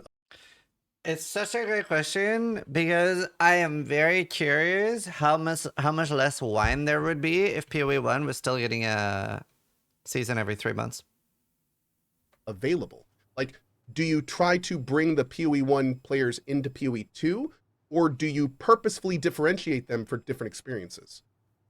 Well, first of all, I guess the main thing is that it's incredibly unfortunate that the slowdown in PoE 1 development happened, because it wasn't our intention to do that. And so my my belief is that shouldn't be a problem after the... Also, I hate when people call Jonathan a liar for saying that. It's so annoying. Like, has the people saying that, have they never had things go out of scope or things like change later? Like, I've had that so many times in my life where I've like intended for things to pan out one way. And by the way, it never ends up panning out the way I intend it. So I'm so confused. Like, I've been so overambitious on so many projects in my life that I would never think to call somebody a liar for that. That's crazy. Happens to me all the time. It happens to me every fucking league start. It's like, here's the list of like 45 videos I'm going to do, and I only end up doing like 37 or 35. The next expansion happens. Like that, Okay. we're trying. I mean, look, we might fail, but you know, the goal is not to fail, of course. You know, our intention. That's a great goal. Yeah, the intention is still to update PoE 1, and it's like there were certainly sacrifices that that happened that affected, you know, the PoE 1 audience as far as that development is concerned, and that's definitely bad. And like, it's bad that happened. Like, it wasn't our intention to do that, and we did. You know, so like if you're a person who likes PoE 1 and you're not interested in PoE 2. You don't tell people you're doing 45 videos, though. Internal goals are different from community promises. But I think this is a bad thing, right? Because the clip that gets referenced is in a podcast at ExileCon where Jonathan says we're hoping it won't affect PoE 1 development, or that our intention is not for it to affect PoE 1 development, right? Whereas like people are treating it like they have stood on a pedestal and said, we promise for it not to affect, like, I don't know. I personally feel like those two are two different things, right? Like, they were never asked that as this like point blank question and then said, yes, we promise. Like, making an offhand comment, like, I don't know. I think we as a community are a little cringe with how intensely we hold developers to offhand comments in podcasts. We're to the point where the developers are now scared of making offhand comments in a podcast. I don't think that's a good thing. I don't think that's a good thing, right? Because whenever I'm having a conversation, I don't want to sit through and pre-think every word down to the detail, right? People should be allowed to make offhand comments without that being something that you like, I'm going to hold you accountable for this, right? Now, that's different than if they make like a statement saying like, this is our goal, this is what we're trying to do. Like, that's different. But like, I'm talking about offhand comments on podcasts. Mark even said they have to watch what they say. Yeah, like they're so skittish and careful on podcasts now. No Man's Sky, anyone? Okay, that's an extreme example, and that is a hilarious example. But yeah, No Man's Sky was a wild ride. I've seen many documentaries on that. To be fair, that was also so unique. That guy, I don't even think that guy was lying. I think he was just like, I think he was one of us. I think he was like a super nerd that just wanted to make people happy. And he was like, yeah, you could totally do that. That was super fun to watch those interviews. Yeah, I think he was more of an idiot than like, he was just very nervous, just a hype man. Yeah, I don't know. But to be fair though, and like the reason I feel like he wasn't a liar is just the way he's gone about redeeming the word No Man's Sky. Right? Like, he really, I think all that negative criticism crushed him, and he was like, I'm gonna show them. Like, literal best redemption story of any game. Now he was a liar. I mean, you're allowed to have a different, like, I'm not correct. I just don't believe he was. But you're allowed to think that. We still want to have PoE 1 there and getting support like it always had. You know, like for that. Like, that is the thing we want to do. But that said, I still don't want to give up on the idea that a PoE 1 player can enjoy PoE 2 as well. Like, I really do believe that can be the case. Like I really do. Like, I like both games. Like, I do.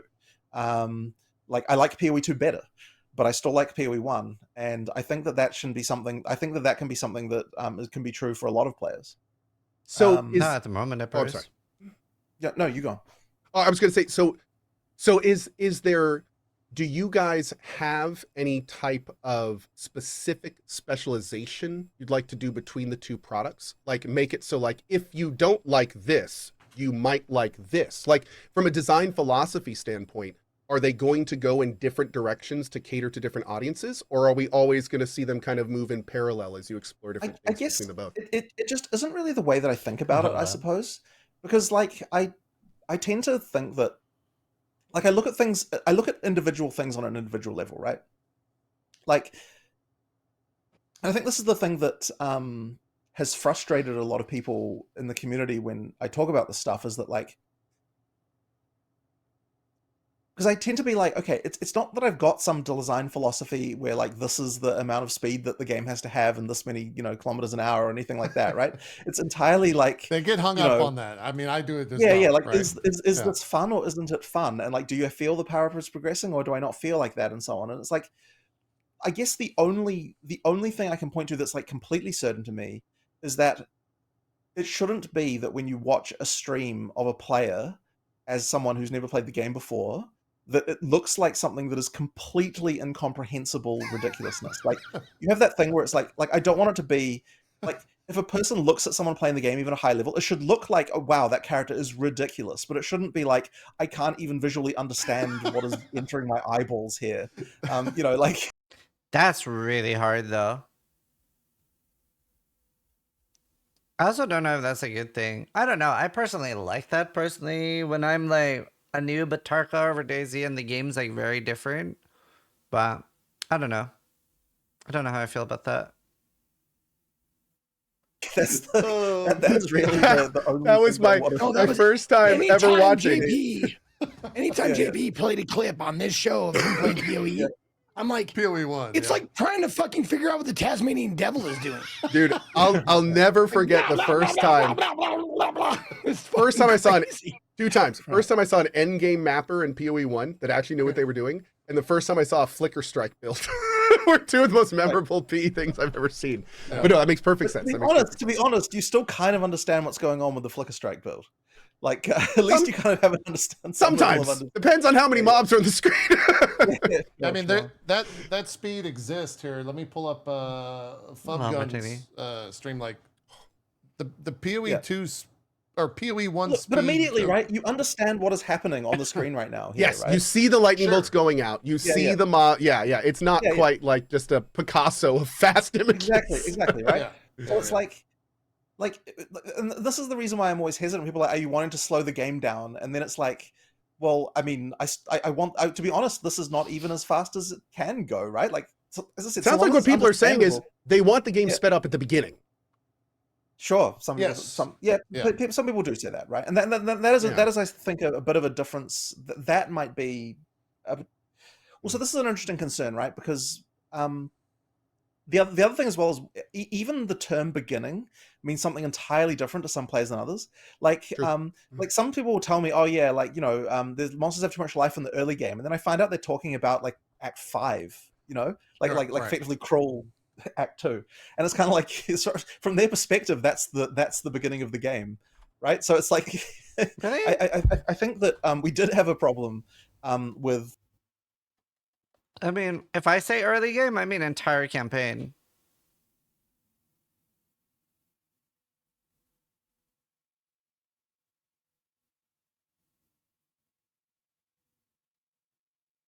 Okay, cool. We're all on the same page there. That's what he's saying? He's not. Because that was just the distinction he made.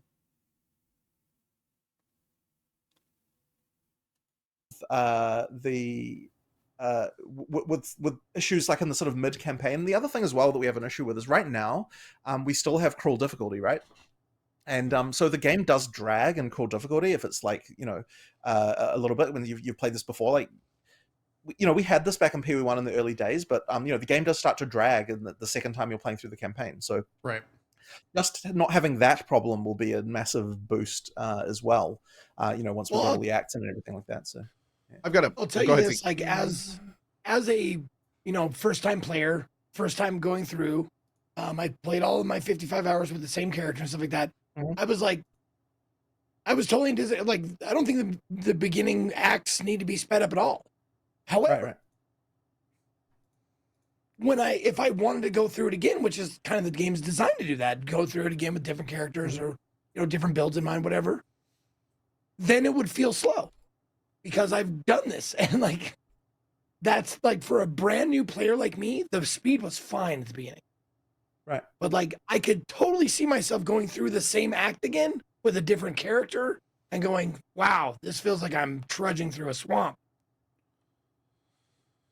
Right. I think, yeah, that's like a PoE 1 issue as well. That's been, I mean, have you guys thought about changing that at all? I love that even Zeke brought that up, and he's such a new player. All from PoE 1? Like, what's the thinking with that? Changing well, what exactly? Well, the biggest comment that we all get is like, do I still have to do the campaign?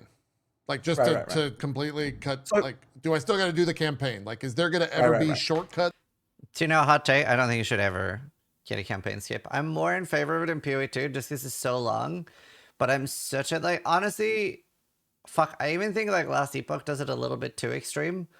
I am really just, like, I'm such a fan of twink items. I think, like, Last Epoch's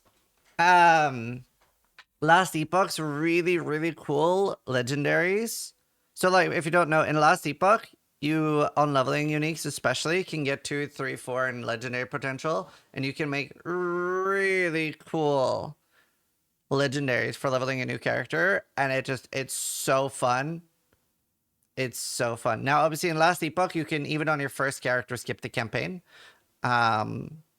which a lot of people like. I'm saying I don't love it.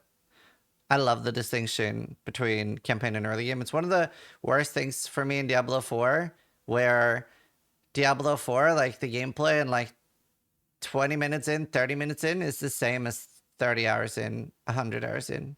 That's like a really frustrating thing for me in Diablo 4. Because I start Diablo 4 and I'm instantly just like, okay, cool, this is it. That's why I burn out so far of D4. Like, at the very least, at league start, you should have to do the season. I think, like, it's, yeah, frustrating to me. Skips, alternate routes. Like, one big thing is respecting time. Like, that's that. Like, a lot of people feel that in PoE 2, it doesn't respect necessarily the time, especially compared to PoE 1, because of how slower it is. So are we going to have like a cumulative effect of not only having this much larger, much girthier, slower campaign, but then also having to repeat that multiple times? Well, okay, so I guess the part that I sort of would say about that is that at the end of the day, and this is kind of the way that I tend to think about things, is like, if you're saying that you're not enjoying the campaign, then that just means the campaign needs to be better, right? Like, it just like even if it's like the 15th or 20th time they played it. Well, I understand, but on an intellectual level, it's easy to say, okay, I'm not going to enjoy playing through this again. And that might even be true with the campaign in its current state. But I am a believer in the idea that you can make something like this compelling enough that it is fun to play again. And part of the reason why it is because when we have leagues, there's a different thing going on with the campaign to kind of mean that, like, it changes. I'm not a huge fan of how he frames those things. Is your perspective on, like, what things are. In an ideal league will actually affect the content that you're playing as well. Like, it'll make it feel like a different play experience. And then there's also the fact that you're playing a different character class. It has a different feel. Like, there are bosses where, like, they feel completely different. Like, there are a lot of the time there'll be situations where, like, okay, you'll play a boss with one type of character, then you'll play it with another one. It just feels like a completely different thing. Like, this boss, I just trivialized it. It was easy the first time I went through. This time I'm having, it's like just due to the way that my character is, it feels very different. It's just like, this is completely wrong, because we're not saying that the campaign is bad or slow on our first character. We're saying it's bad and slow on our 10th character. Like, that's the entire issue. There might just not be a good way to make the campaign good on your 10th character. There might just not be an option for that. That just might not be a fixable issue. But it's not slowing your 10th character. In PoE 2, it absolutely is, because we don't have a way to move faster. We don't have quicksilvers. Like, for example, right, in PoE 1, you can use like enkindling orb on quicksilver, and you can use 70 step, and you can literally have 230% movement speed. Whereas like in PoE 2, all you can do is you can increase your damage. You can't increase your speed. You can't do your movement abilities. It's not PoE 1 though. Yes, I'm aware that it isn't PoE 1. I'm addressing and trying to explain to you, well, most people in chat are already on the same page on this, but trying to explain what the issue most of us are having with our 10th character being slower in PoE 2. We are fully aware that it is not PoE 2. We're saying that there is not a way to improve the campaign where our 10th character is going to enjoy it. To be fair, 10% of most people at most have 10 characters. Right, yes, if the reason that you are not doing a second or third character is because it'll take you so fucking long to get through the campaign no matter what you do to that character. And that is case and point. Because that is almost everybody. It is very off-putting that the second character is not much faster than the first.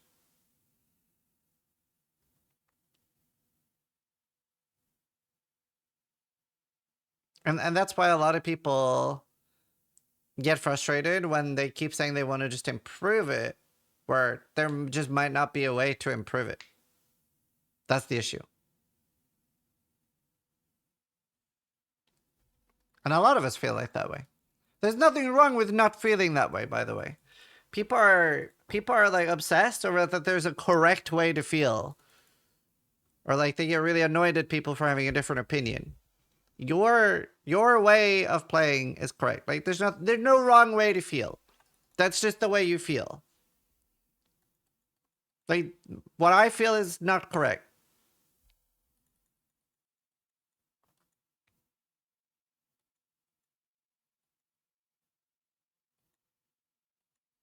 Different. So I guess what I'm saying is that like it's certainly not helped by the fact that we've got 2 copies of the campaign in the game right now, because it meant that you played through it twice, you know, like the first time you played through it.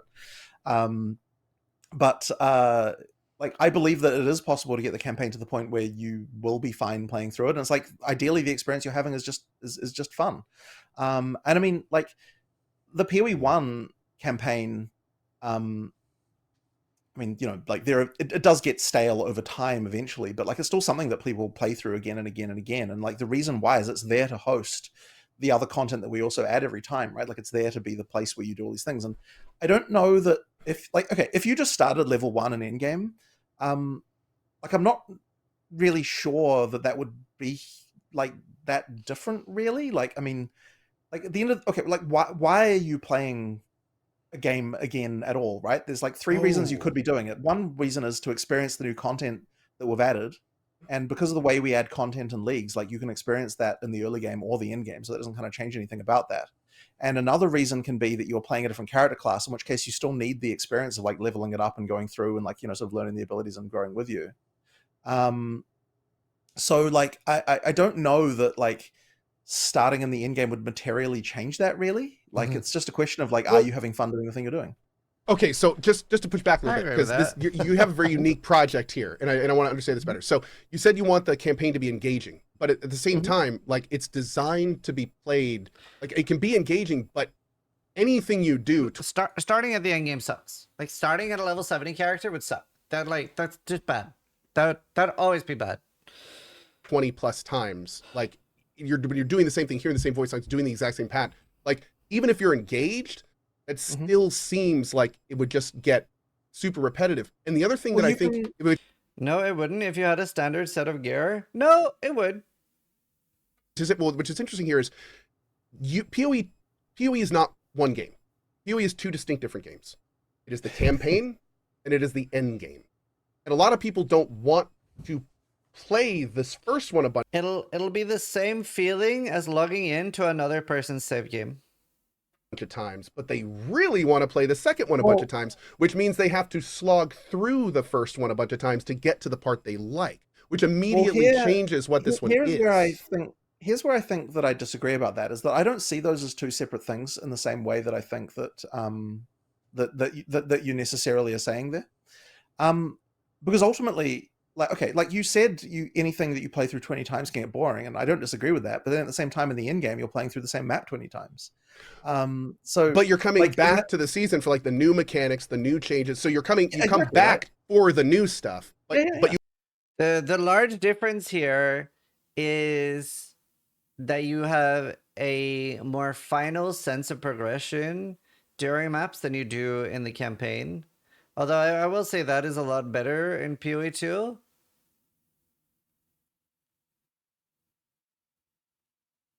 But yeah, there's a difference. People like maps more and the in-game more. You only get to that stuff is also available in the campaign as well. So if you're going to make the argument that playing through the, like what I'm saying is like the only difference between the campaign and the end game is the order in which you play through areas is fixed in the campaign and isn't in the end game. I think there's something here that Ko is struggling to articulate, and I think most of us would struggle to articulate, but there is a difference. Jonathan is right, but he's wrong, because there's something missing that we just can't articulate. But it is there. We all know it's there. But yeah, there's something. I don't have a good way to articulate it either, but it's something, and it's there. Like that's really the but the other difference being that you've got more of a mix of mechanics where you've got like like different, like there's more overlapping mechanics that are happening at the same time. But I don't know that even in a context where you were like if you imagine playing the end game from level 1, I don't think you could just introduce. Do you know what's a big part of it? Is that nothing fun can erupt during the campaign. That's a big part of it. That's a big part of being powerful. Not a single cool thing can happen to you during the campaign. Right? Like, even if you get a Divine Orb in Act 3, that is a shocking revelation that you got a Divine Orb in Act 3. Whereas in the endgame, you can get so many cool things that can happen to you, right? You are never going to find a spear, even if you find a spear with like 70% IPD flat attack speed, you're gonna be like, yo, that's a really cool twink item. Whereas like, if you're in maps and you find the jackpot outcome, you are gonna be like, oh my fucking god, let me tell my mom who doesn't care about the game. Like, yeah, the difference in dopamine is crazy.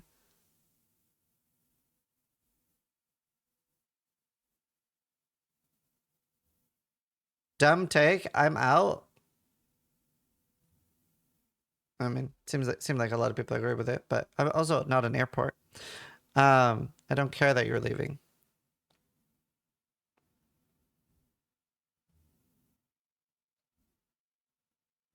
At low level? Yeah, those things can't happen at low level. Like at level 15, there is no jackpot outcome.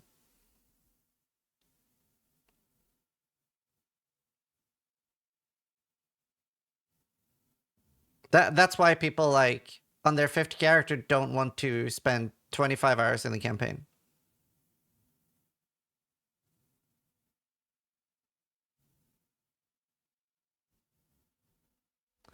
There are jewels in the Sakima trials? Sure. It's also interesting to leave because you disagree with somebody. I love talking to people I disagree with. That's so much more fun. What would the jackpot item be in PoE 1? I feel like you didn't understand anything I said, but what do you mean? Like during the end game? Loads of things like Calandra, Mage Blood. I'm not saying there are jackpot items in the campaign in PoE 1, by the way. If that's what you thought I was saying.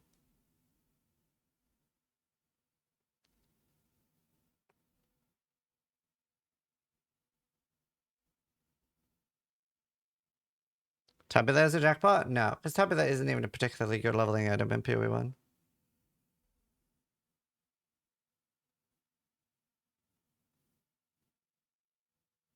Although uniques are more interesting in PoE 1. But like Tabula is one of the worst leveling items in PoE 1. It's like noob bait. I don't even remember the last time I used the Tabula for leveling. Highlands! Like 70 step, which obviously you can't drop early. But, or can you? Fuck, I don't even know. Best leveling item is like 1,000 ribbons. I don't think I've used the Tabula for leveling in the last 4 years.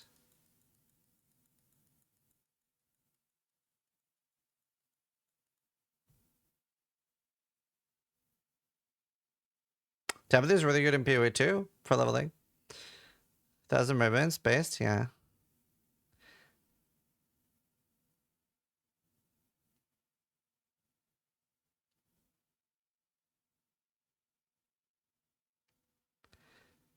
Nomic Storm? Yeah, sure. Why don't you want to use half your mana to kill 5 white monsters? Yeah. They need to add Tabula to PoE 2. We have Tabula in PoE 2. It's actually very strong. It's just a bit too rare. To the point where probably half of this chat doesn't know about Tabula in PoE 2. Tabula Rasa, which now exists in PoE 2. It's very expensive. It's very rare. You can put 6 jewels in there. So you can get 12% movement speed and a bunch of damage for bow characters.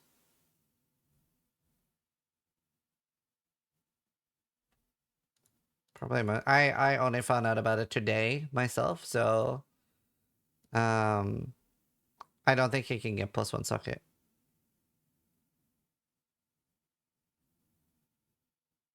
Yeah, you could have 6 iron runes.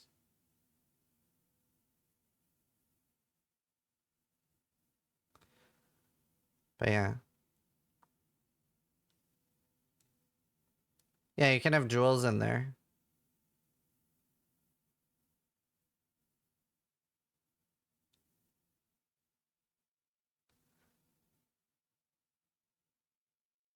There's no way to corrupt it into normal.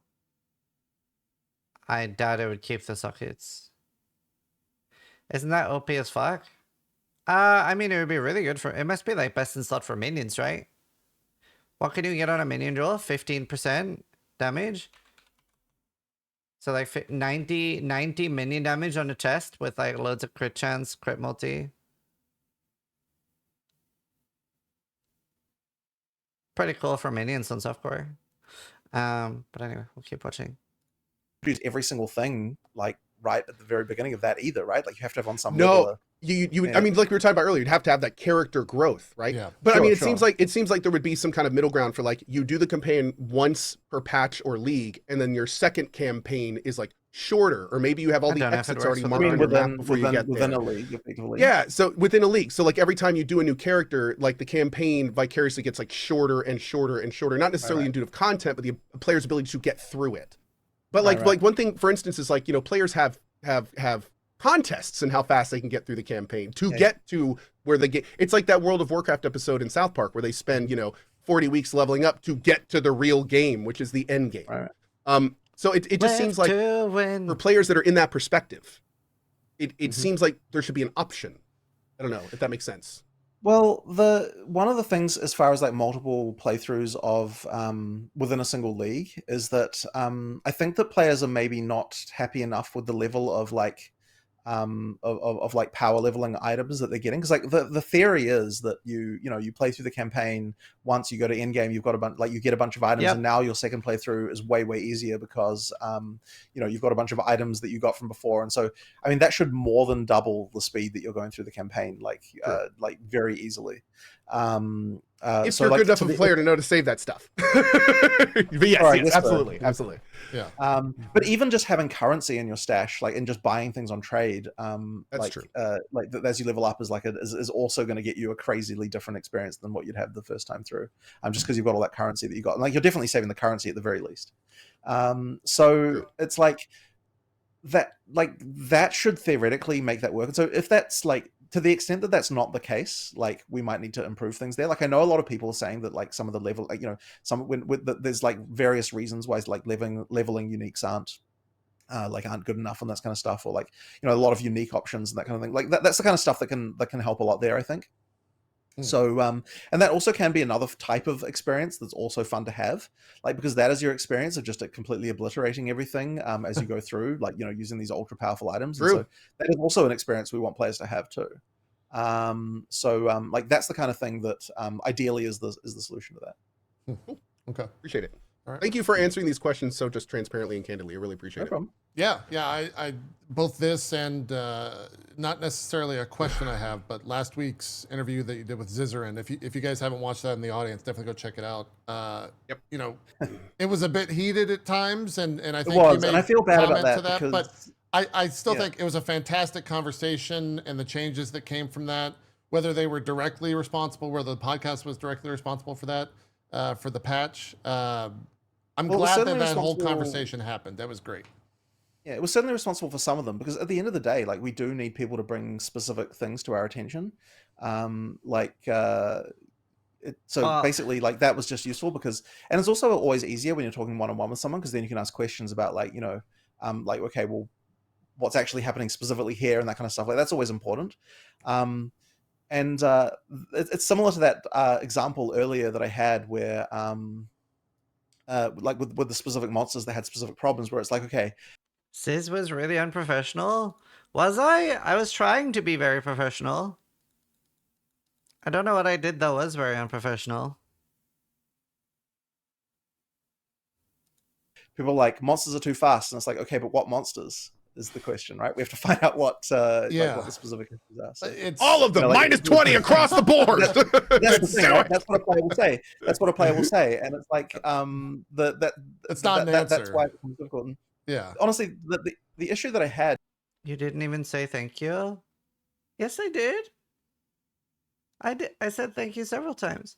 You didn't wear a suit? What? I don't like wearing suits. I was so confused. It's a meme? Oh, okay. I was like, what? Thank you for the gifted subs. You missed my question? No, I didn't miss your question. I haven't read it out. I'm literally making a video. And I have no idea what you're talking about. About Stone Boss getting hits to him, 5 players, party bug. Tell him to remove Act 4, 5, and 6 and add Waystone 20. I have to repeat, so stupid. Stop donating money. Just watch. This doesn't get real life memes? Yeah. Yeah, just post it on the bug report for him. I'm not a developer. I don't work for the game. When I was doing that interview, and like part of the thing that, you know, obviously I was like low on sleep, and there was like a few other various compelling It was a things as week. well, but like you know, it was an It was a interesting week. week. It was a week. Yeah. but one of the things that was happening that I really need to take care of when I'm discussing this stuff is, like, you don't, like, if someone says, like, you should make all the monsters slower.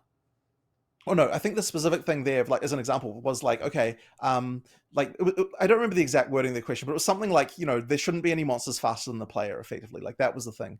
And, like, what I did was I launched into defending that, rather than just talking about the fact that, okay, we are actually looking into a bunch of monster speed issues, and we are actually, like, you know, going through all this stuff, and it's like, that's the answer that would have actually been much more like what the players wanted to hear, if you know what I mean, Right. rather than, like, let's have a philosophical discussion about why it's important that some monsters can be faster than the player sometimes. So, like, that's the kind of thing that Different is, answers like, for different audiences. exactly, For sure. it's like a very different situation. I mean, you mentioned. Do you know, the only thing I wish I'd framed this differently.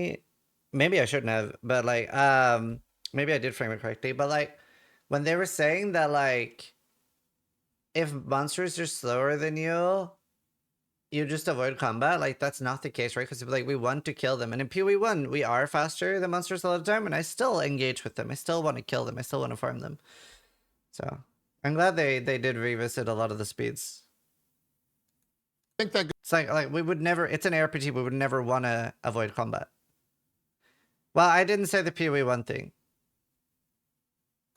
goes both ways, right? Because you mentioned, like, players screaming X needs to be fixed, but not the specifics of what X is. I think, as someone who's talked to a lot of developers over a myriad of different games, it's one thing that we have to get better at, is just like actually honing in on what the problem is or what we think the problem Well, I is to mean, be able to identify that.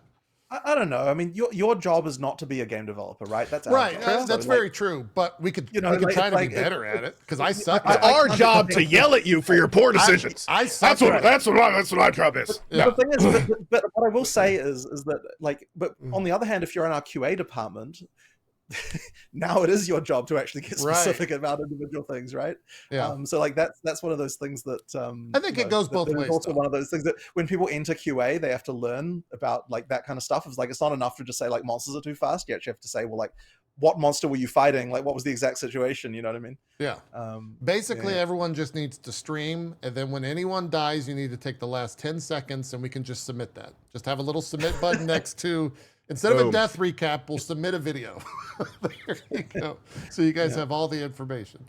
Closing in on 15 minutes left, I kind of have some sort of rapid fire stuff. Cool. I joked about death recap there. Is there ever going to be any sort of death recap system in PoE 2? I mean, I'm not against the idea fundamentally, but every time we've ever talked about this, you start to get into a bajillion corner cases. Yeah, that, I mean, it's make a it loaded kind of question. hard. They overcomplicate it. Like the way Last Epoch does it is fine. I get it. Yeah, and so it's not really a question of want, it's a question of like, you know, there's always been something more important, unfortunately. Yeah. Okay. I guess these are the tough questions, and so I apologize beforehand.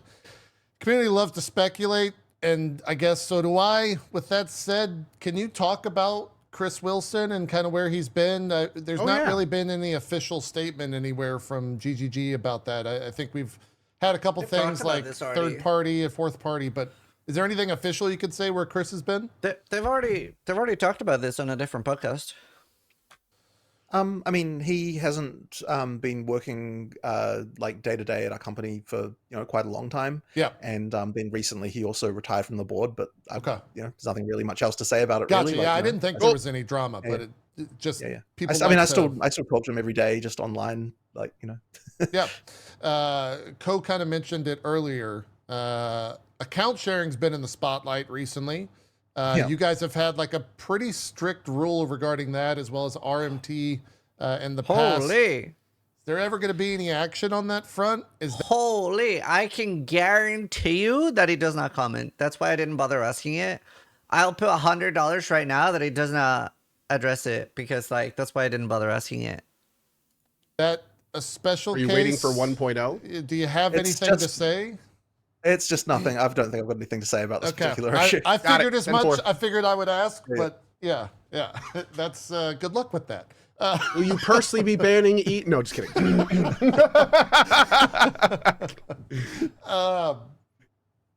In an age where people like to pit companies against each other, do you consider yourself competitors to Blizzard, Diablo 4, Last Epoch? Like, how do you view these other companies?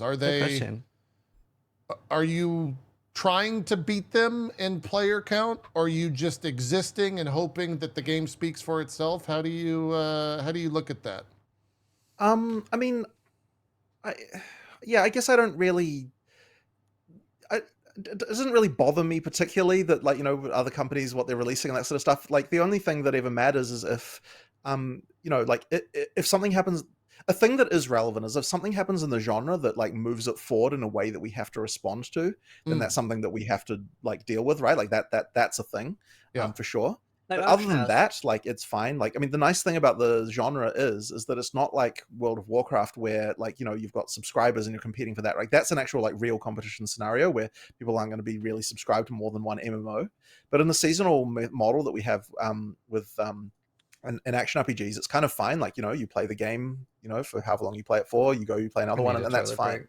Obviously, there was like the tension that happened with Last Epoch recently, which was very unfortunate, and I honestly wish it didn't have to be that way. Yeah, if you could just coordinate with them in the future and space it out, that'd be great. I mean, yeah. The thing is, are there back channels? Like, are there back channels between companies? With releases? They messaged us about. Okay, so they asked me we're thinking of coming around this time. When are you thinking of coming out? And I'm kind of like, that actually might conflict with something. And that was kind of the last of it. There really wasn't anything else that was said there. The alarm went off.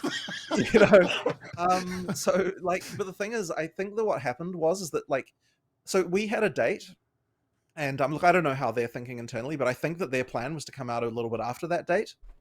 We didn't give them what the exact date was, but we kind of had said, like, in the community, like, you know, sort of like people sort of vaguely known when we were planning on coming out. And then Right.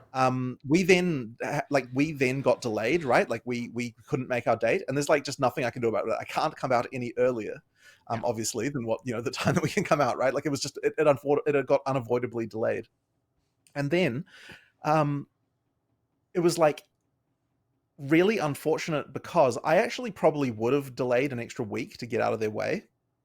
But we have a Easter. We've got Easter, Right. and then there's actually another public holiday the weekend after that, which means that there's a 3-day week. So we do have a 3-day week. Everyone takes those 3 days off. Like everyone is put in for time off during those 3 days, right? Like that week is just dead. It's not happening. Yeah. And so what would have happened is if we delayed another week, then that week would have been right after our launch.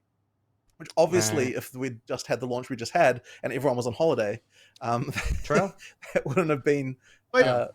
Just to make sure I heard this properly, just to be clear, if those holidays weren't there, you would have moved PoE 2 for Last Epoch? I would have moved it a week, right? Not in a way that the players would have seen, right? Hey, that's plenty of time. Yeah, No, I would have moved it a week. I wouldn't have moved it 2 weeks. I wouldn't have moved it 2 weeks because there's only so much you can do, do, right? Yeah, absolutely. Yeah. But a week I would have moved. But yeah, we just couldn't move that week, unfortunately. And so then, and I felt real bad about it as well, because I was like, I don't want to do that to them, right? Like, I don't want to do, like, it's not something I want to do. But at the same time, if we were delaying 2 weeks and then the players like knew that, like that would just be awful, right? Like our players would have crucified us for that, and rightly so, right? That would have been terrible. So effectively, like, it just ended up that way. And like, I don't know whether or not it was a good idea for them to then move in response to that. Like, I honestly can't say whether or not that was right or wrong. But I certainly don't feel great about that happening, right? Not amazing. Like, I don't want to ruin their plans in any regard. Yeah. To be blunt though, it's very cool you're even thinking of that. I mean, we live in a day of kind of faceless corporations for a lot of games this size, so that's cool to know. Not only that you guys are talking, but even considering doing stuff like that. I think I speak for many of us when I say, just like you were saying earlier, we love Last Epoch and PoE 2. So in a perfect world, we'd love to be able to, like, you know, do both when they're all shiny and new. So it's great to know you guys are like talking. Yeah, that's cool. Well, I'm really hoping that doesn't happen again, because, you know, as I said, it was really unfortunate, and it really sucked that there was just that. I really need a toilet break. I have to be right back, chat. My stomach's dying. I just ate.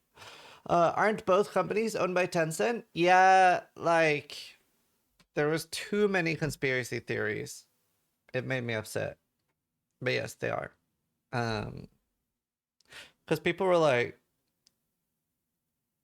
not fully owned? No. But Tencent has a chunk of EHT.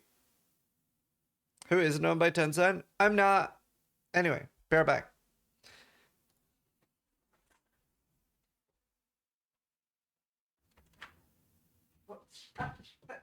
Bad kitty. Okay, fine, you can be in here.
I'm back.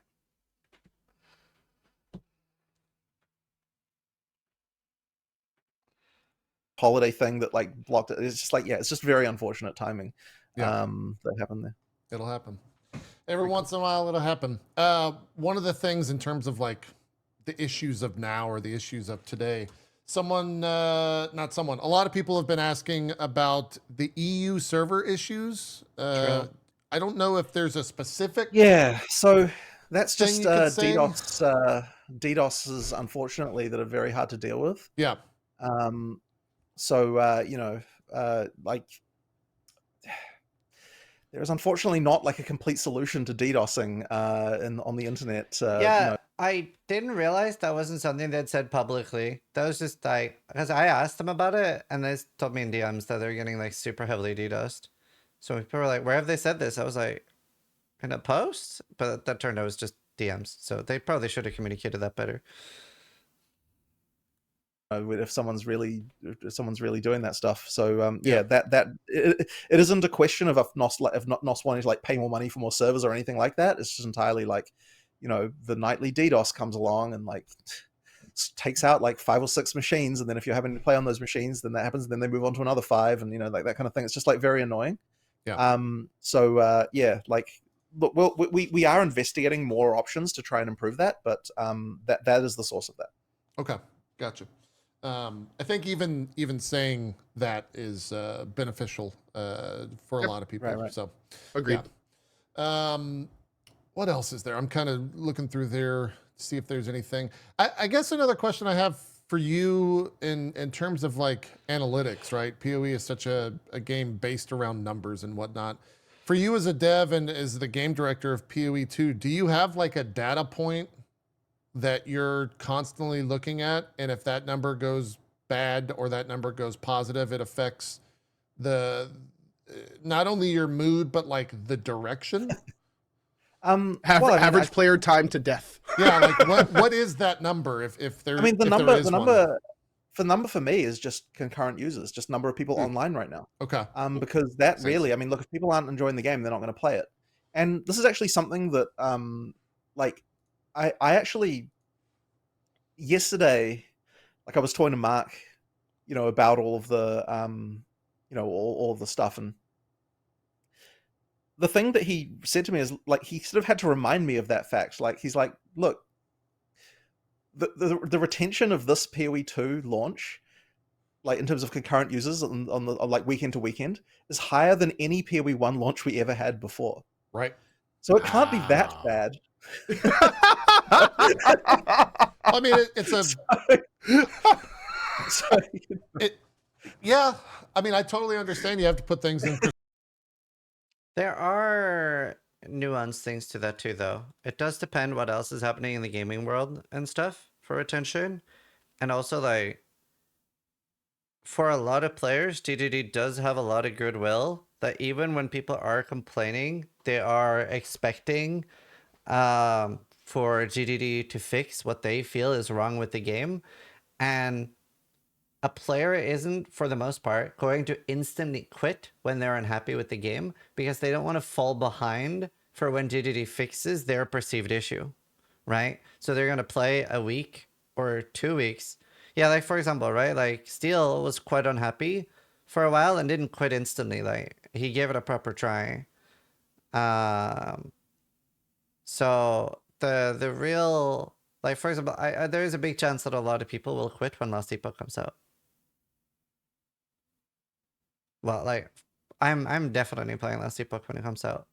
But I'm that by the way is also like I'm very happy with the changes they've been making. They've been iterating really well and doing good with feedback. Then why do people quit earlier in PoE 1? They've played it more. Like a lot of people have 5, 10, 15, 20,000 hours in PoE 1. PoE 2 is more new and fresh. It's easier to enjoy.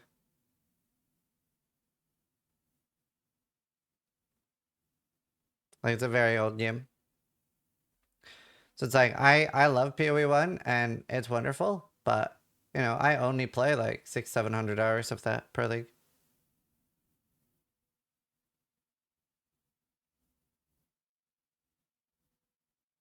Yeah, max roll's good. Well, I used to play roughly 1,300 hours per league start.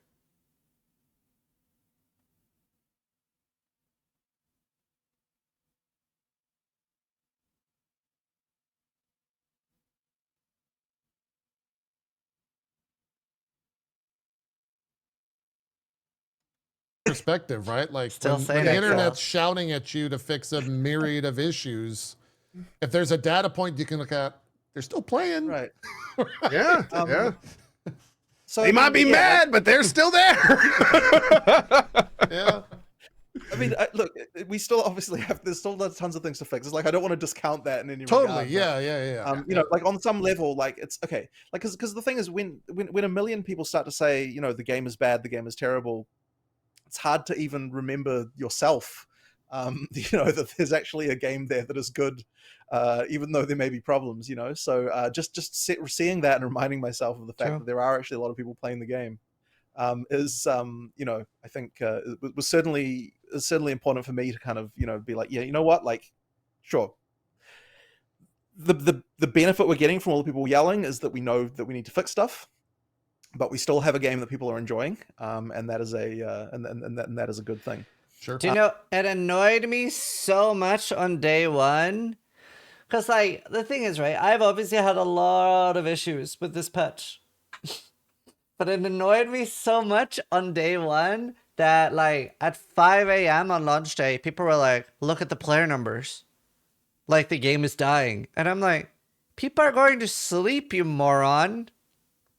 Because it's like, when people, which by the way, they're probably on like the same side that I'm on, but when people on what is like the perceived my side are making that dumb arguments, it devalues everything on our side. It's so dumb. It's so dumb. It was the same, like, I saw the same dumb arguments for Kingdom Come Deliverance. People were like, look, the game lost 60,000 concurrent viewership in 6 hours. It's like, yeah, people went to sleep. I hate it. So, yeah, I mean, we're still doing well, and like, I mean, this launch was still larger than any PoE1, like in terms of absolute numbers as well, right? Like this launch in terms of people online was larger than any PoE1 launch we ever did. It is approximately what I expected as far as like relative to the other launch. So generally speaking, like what it was exactly what I guessed. I initially guessed 300,000, and then after seeing the patch notes, I was like, nope, never mind, 240, and it was exactly 240 on Steam charts. Obviously, we don't have access to the total number, so I can't guess that. What we've always observed. You're realizing that most of the world that doesn't sleep with you. I wasn't talking about EU sleep time, seeing as I wasn't sleeping then. I was talking about Steam sleep time. Concurrent viewership on Steam always goes down between 2 to 5 a.m. EU time. Always, every game, ever. Observed is the first launch is you get a number, and then the subs. This is in any market we've entered, and any subsequent launch is 50% of what the first launch was. But then the way you know that you're doing well is that you start growing from there. So you have a number, you go half, and then you're going up like hopefully 5%, something like that. You know, each time after that. Somebody in chat said the number never recovered. Did they never wake up? The number peaked the next day from when people were complaining. So like it went from 232,000 on launch, and it went down to like 160,000 when people were sleeping and people were saying the game is dead. And then the next day it peaked at 238,000. So. And that's how you know an action RPG is doing well. So it's really seeing, like, you know, do people come back next time? You know, like how well do we do there? That'll be the question. Sure. Yep. We could do a round of final questions and then call it an interview. For me, it's 8 a.m. there. What time is it on Monday, the start of the work right week? now it's 8 o'clock. You can see the sun rising in the background there, which is blowing out all the camera. What's the first thing that's going to be on your desk when you get into the office?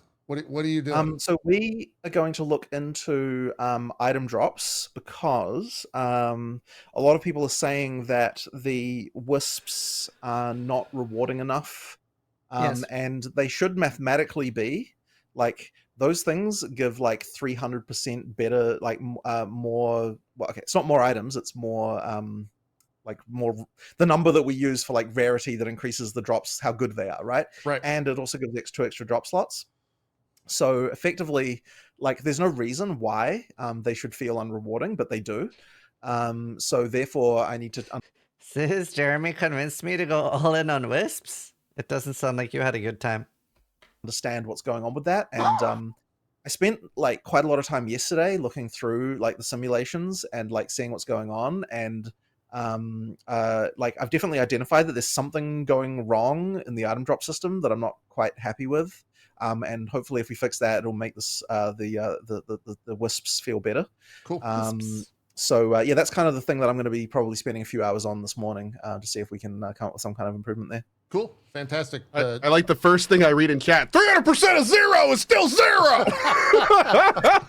That's true. We have that in Of my course, chat. that's how he feels. Yeah. I will also say chat erupted mostly in jubilation when he said that you're going to be taking a look at loot. So Yeah, I if took, it matters, I took there you the go. temperature of all three chats. W take. Yeah. W take. I'll let Great. you know. Oh, but is it, what's the quotient on based? Oh. Based is good and trending. Base values are trending. Great. Excellent. Fantastic. Fantastic. Great. Zeke or Co, any final questions? I got one. I had one from my audience. That Go might ahead. be an easy one. Yeah. I'll go last. Zeke, I don't know if it's John. This is from my audience. Tell me if it matters because I don't know. Ask him about difficulty scaling with multiple people and if it's been adjusted. At launch, me and 2 others had to stop because it was so difficult. That's just the game. That's true. It is definitely quite difficult to play together. Me and Steel had the same thing too. We did make builds that synergize, but it's definitely easier solo than it is together. Is he a smoker? I think he has some vocal cord issues at the moment. Baby. I'm sorry. There wasn't any You see, change. like- There wasn't any change from early access's launch, so yeah, it shouldn't be. It's But sick. I mean, like, it can be that various nerfs like got hit. But I wonder, like, as well, whether that feedback was before or after the change to Monster Life we did. That was a few days in, because we did a pretty substantial change to Monster Life in the sort of mid game. Okay. So it's possible that they might have a better time now if they were playing before that point. So it'll just be a question of that. Okay. Jonathan's like, are they both huntresses and were they parrying? Yeah, well, I mean, that's the thing, right? Hard for me to say without knowing more specifics about exactly what class and exactly what stuff, right? So I gotta this is just a quick yes or no, but it's a big question close to my heart, especially one that I think would be great for newer players. Any plans to ever have it so I can open up my passive tree and see like import builds or overlay classes over it? So We as a almost newer had that. player, I would have like a really good idea We of were where so to go on this close. gigantic ass tree. So this is a thing, and I'm trying to remember. Okay, so we made this feature a while ago, and I can't even remember whether or not we enabled it. You did on the test server. Even I don't even know if it's live. We actually did make a feature where you could get a build file from.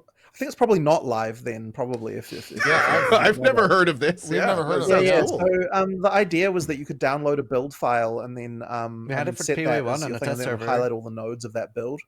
That's exactly what I'm talking about. Yeah, that'd be Yeah, amazing. And then you could make like some pre-default ones for new players that are just like super basic but get you. Well, through it here's the and, like, thing. That's the part that I don't want to do because I don't want to.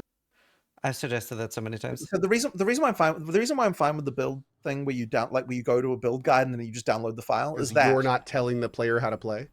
Yeah, exactly, right. So effectively, like at that point, they've already decided they want to follow someone's guide. So like, therefore, it's fine, right? But at the point where, but if you're just like into the game and then the game's immediately like, why don't you pick from one of these build guides? Like, I'm kind of like, I'm not a fan of that, you know. Like I don't want to, like I feel like if you want to follow a build guide, that's great, but you have to seek it out, you know. Yeah. Well, and Very I cool. totally agree with that because yeah. I wanted to mention this before. One of the things that I really enjoyed about PoE2 is that I got through the entire thing before it, restarts or whatever. I got through the entire thing without looking up any builds or anything. I was able to like get through it. It was fucking tough, but I got through it. And then I looked at a build guide and I'm like, wow, I was way off. Holy shit. And then I did the build and I put all the nodes in the proper spot. And I was like, my God, this is like baby shit. I'm just zapping everything. But I could get through it. So I like that you don't do it. And also, if you put that in the game, you're gonna make someone like me feel like an idiot. Like I'll start putting things in nodes, and then I'll go like, "What do you suggest?" And like, God damn it. Yeah. Well, yeah. I mean, there's a lot of different things I could see that would be bad about that. But I agree with Jonathan in the sense like if a player seeks it out, they should be able to. Optional. Yeah. Absolutely. 100%. Yep. Yeah. That makes a lot more That's sense. cool though that you guys are thinking about that, because I would love to have all that in game for builds. Like if we could just open up P and see a little text box in the bottom right that was like, path of building code, paste here. Like that would be amazing. Now, well, in PoE 2, I suppose, now that I'm thinking about it, you would also have potentially the capability of having the same file list recommended support gems, like overriding the recommendations that we have, which would allow a build designer to like set the gems that you should be using as well, like so that would appear when you open the recommended supports from that. very useful. Yeah. That sounds nice. So that would actually be another. I just thought about that just as you were talking there. So you could have like Path of Exile guide masters make like purposefully like this is for new players suggestions, not necessarily like a roadmap, but like here's some suggested stuff for you kind of thing. And that opens up a lot of interesting doors. Yeah. I would. All right. Of course, all optional. Yeah, I'm curious about how as someone who doesn't make like build guides or anything, but for PoE content, PoE 2 content creators, where that is their.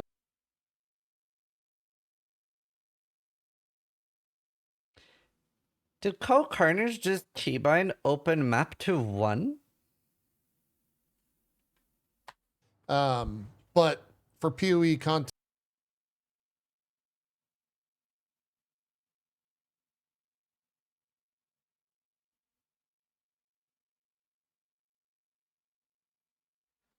Overlay map. Does that say 1?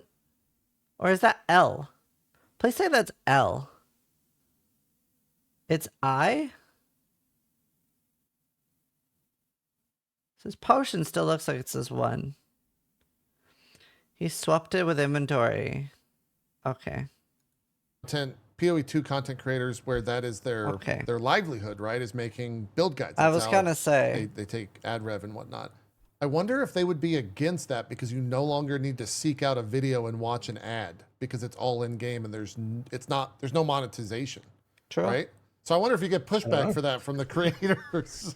So they took our jobs. 150,000 people like it, but those 3 streamers. We probably shouldn't do it. Yeah. I just wonder if you get pushback from them and to what extent that goes. I don't know.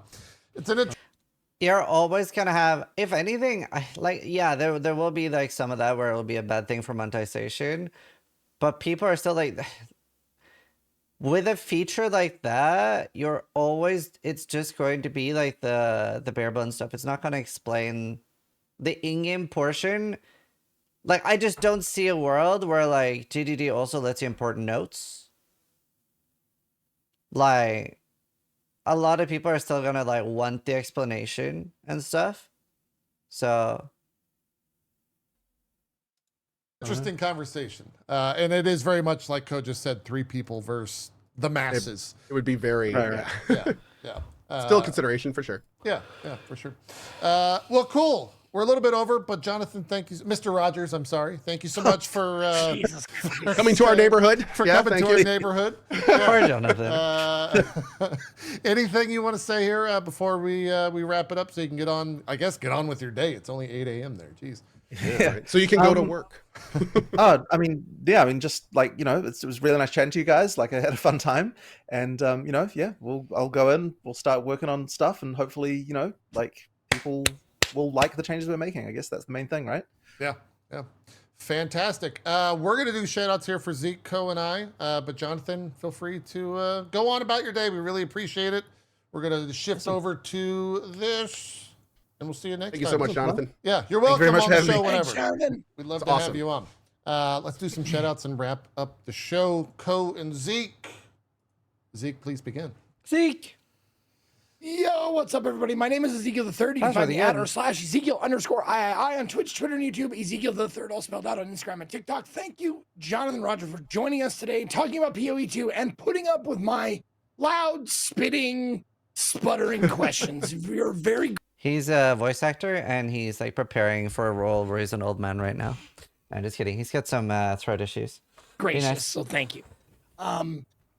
Thank you to Co and JP also for being my co-host every week. You can find me at I sounded streaming like that every day, a few 1 months p.m. ago. Eastern, 10 a.m. Pacific.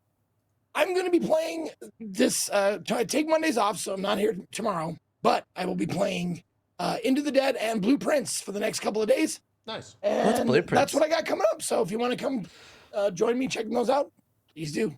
Thanks for watching. Fantastic. Co, some shout outs, please. Absolutely. As always, a big thanks to JP and Who's Zeke, this and a guy? special shout out and thank you to Jonathan. That was awesome. I can tell you, I can Have you count guys the heard of amount of this devs guy? of that size that I feel are that kind of like transparent and in the trenches. That is Definitely. awesome. So big thanks to GGG and Jonathan for all of that.